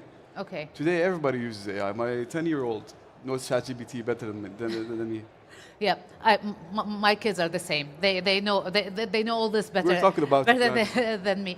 Marlene, pressure today often shows up as burnout, fatigue across organizations. Also, what practical steps do you think you should take to protect your people's well-being while keeping performances high? How do you manage and maintain your human capital's well-being? Yes, no, thank you. That's a very good question. I do push my team very, very hard. I think as we speak, they're working on closing yet another transaction. For us, it's very important when you're in the investment business, essentially beyond the technical skills, beyond the AI tools, the analytical tools, you really are hiring people's judgment. That's what you're hiring. They have to be able to make calls. Some of them are going to be based on quantitative data, and things like that, but a lot of it is going to be based on intuition, gut feel, a certain read of, like I said, the people that we partner with. And so for that, you want a certain level of freshness. It's almost you can't do this job if you are not able to be laser focused. So we work in teams. Okay. What we do is, if a group has worked very hard, we have a rotation system. We do force nowadays vacation for at least a couple of weeks a year to ensure that people recharge. You force vacations? We do, because otherwise, if you're there... Where's my boss? He's not here. Oh, okay. It can be a very costly mistake. When you invest millions of dollars into transactions, having people who are not fully focused cost a lot more than sending them on vacation for a few weeks. But most importantly, I think that what gives you energy, because believe it or not, I'm exhausted right now. Yes. I've had an exhausting month. But I think that what keeps you going is probably the passion for what you do. Yes. So we do try to keep people engaged, to staff them on things that are important to them, sectors that are particularly important to them, pair them with relationships that are strong. That helps a lot. So we were just talking about Crazy October, all events all around the region. We're jumping from one event to another, but the conversations are amazing. We will be wrapping up in a minute, so I'll ask both of you the same question. If you could give one line of advice to tomorrow's leaders on how to thrive, not just survive, under relentless pressure, because in both your jobs, you are under a lot of pressure and you deal with money, not only your own money, everyone else's money. So Faisal, what would be the advice to thrive, not survive? I would say planning, planning, planning. For me, this is the key thing. Again, planning what? Planning for future, planning everything. Use everything, all the tools you have today. Don't be shy of collecting enough data to help you to the future. Because that's the only thing that's going to help. I'm a big believer of data drives, and again, history repeats itself. We're going to get there. Marlene, in your opinion, what is the one advice you would give to leaders on how to thrive and not only survive under all this pressure? Yeah, so I do believe in the 80-20 rule, really. Like, I do believe that during your day, 20% of the time that you deploy will create 80% of the good output. So for me, it's about focusing. You almost have to be savage about prioritizing what is important for you to achieve your short-term, medium-term, and long-term goals. And we are constantly being tempted to be distracted because people are trying to push their agenda onto you. And I think that being laser-focused helps a lot, because then you realize that your days are a lot shorter and you have a lot more positive outcome. Thank you so much, Marlene. Thank you so much, Faisal, for welcome, being Maya. with us today. We've had an interesting conversation. We're sorry we had to get you running around and we started the session a bit early, but thank you very much for being very interesting conversation. Of course, I have a lot more questions, but the time is of essence, so I'll have to thank you all for being with us today, and thank you for having this conversation with me. We will need to clear up right after the session because there's a special address happening in a bit. So thank you all for being with us today. Thanks a lot. Thank you, everyone. Thank you.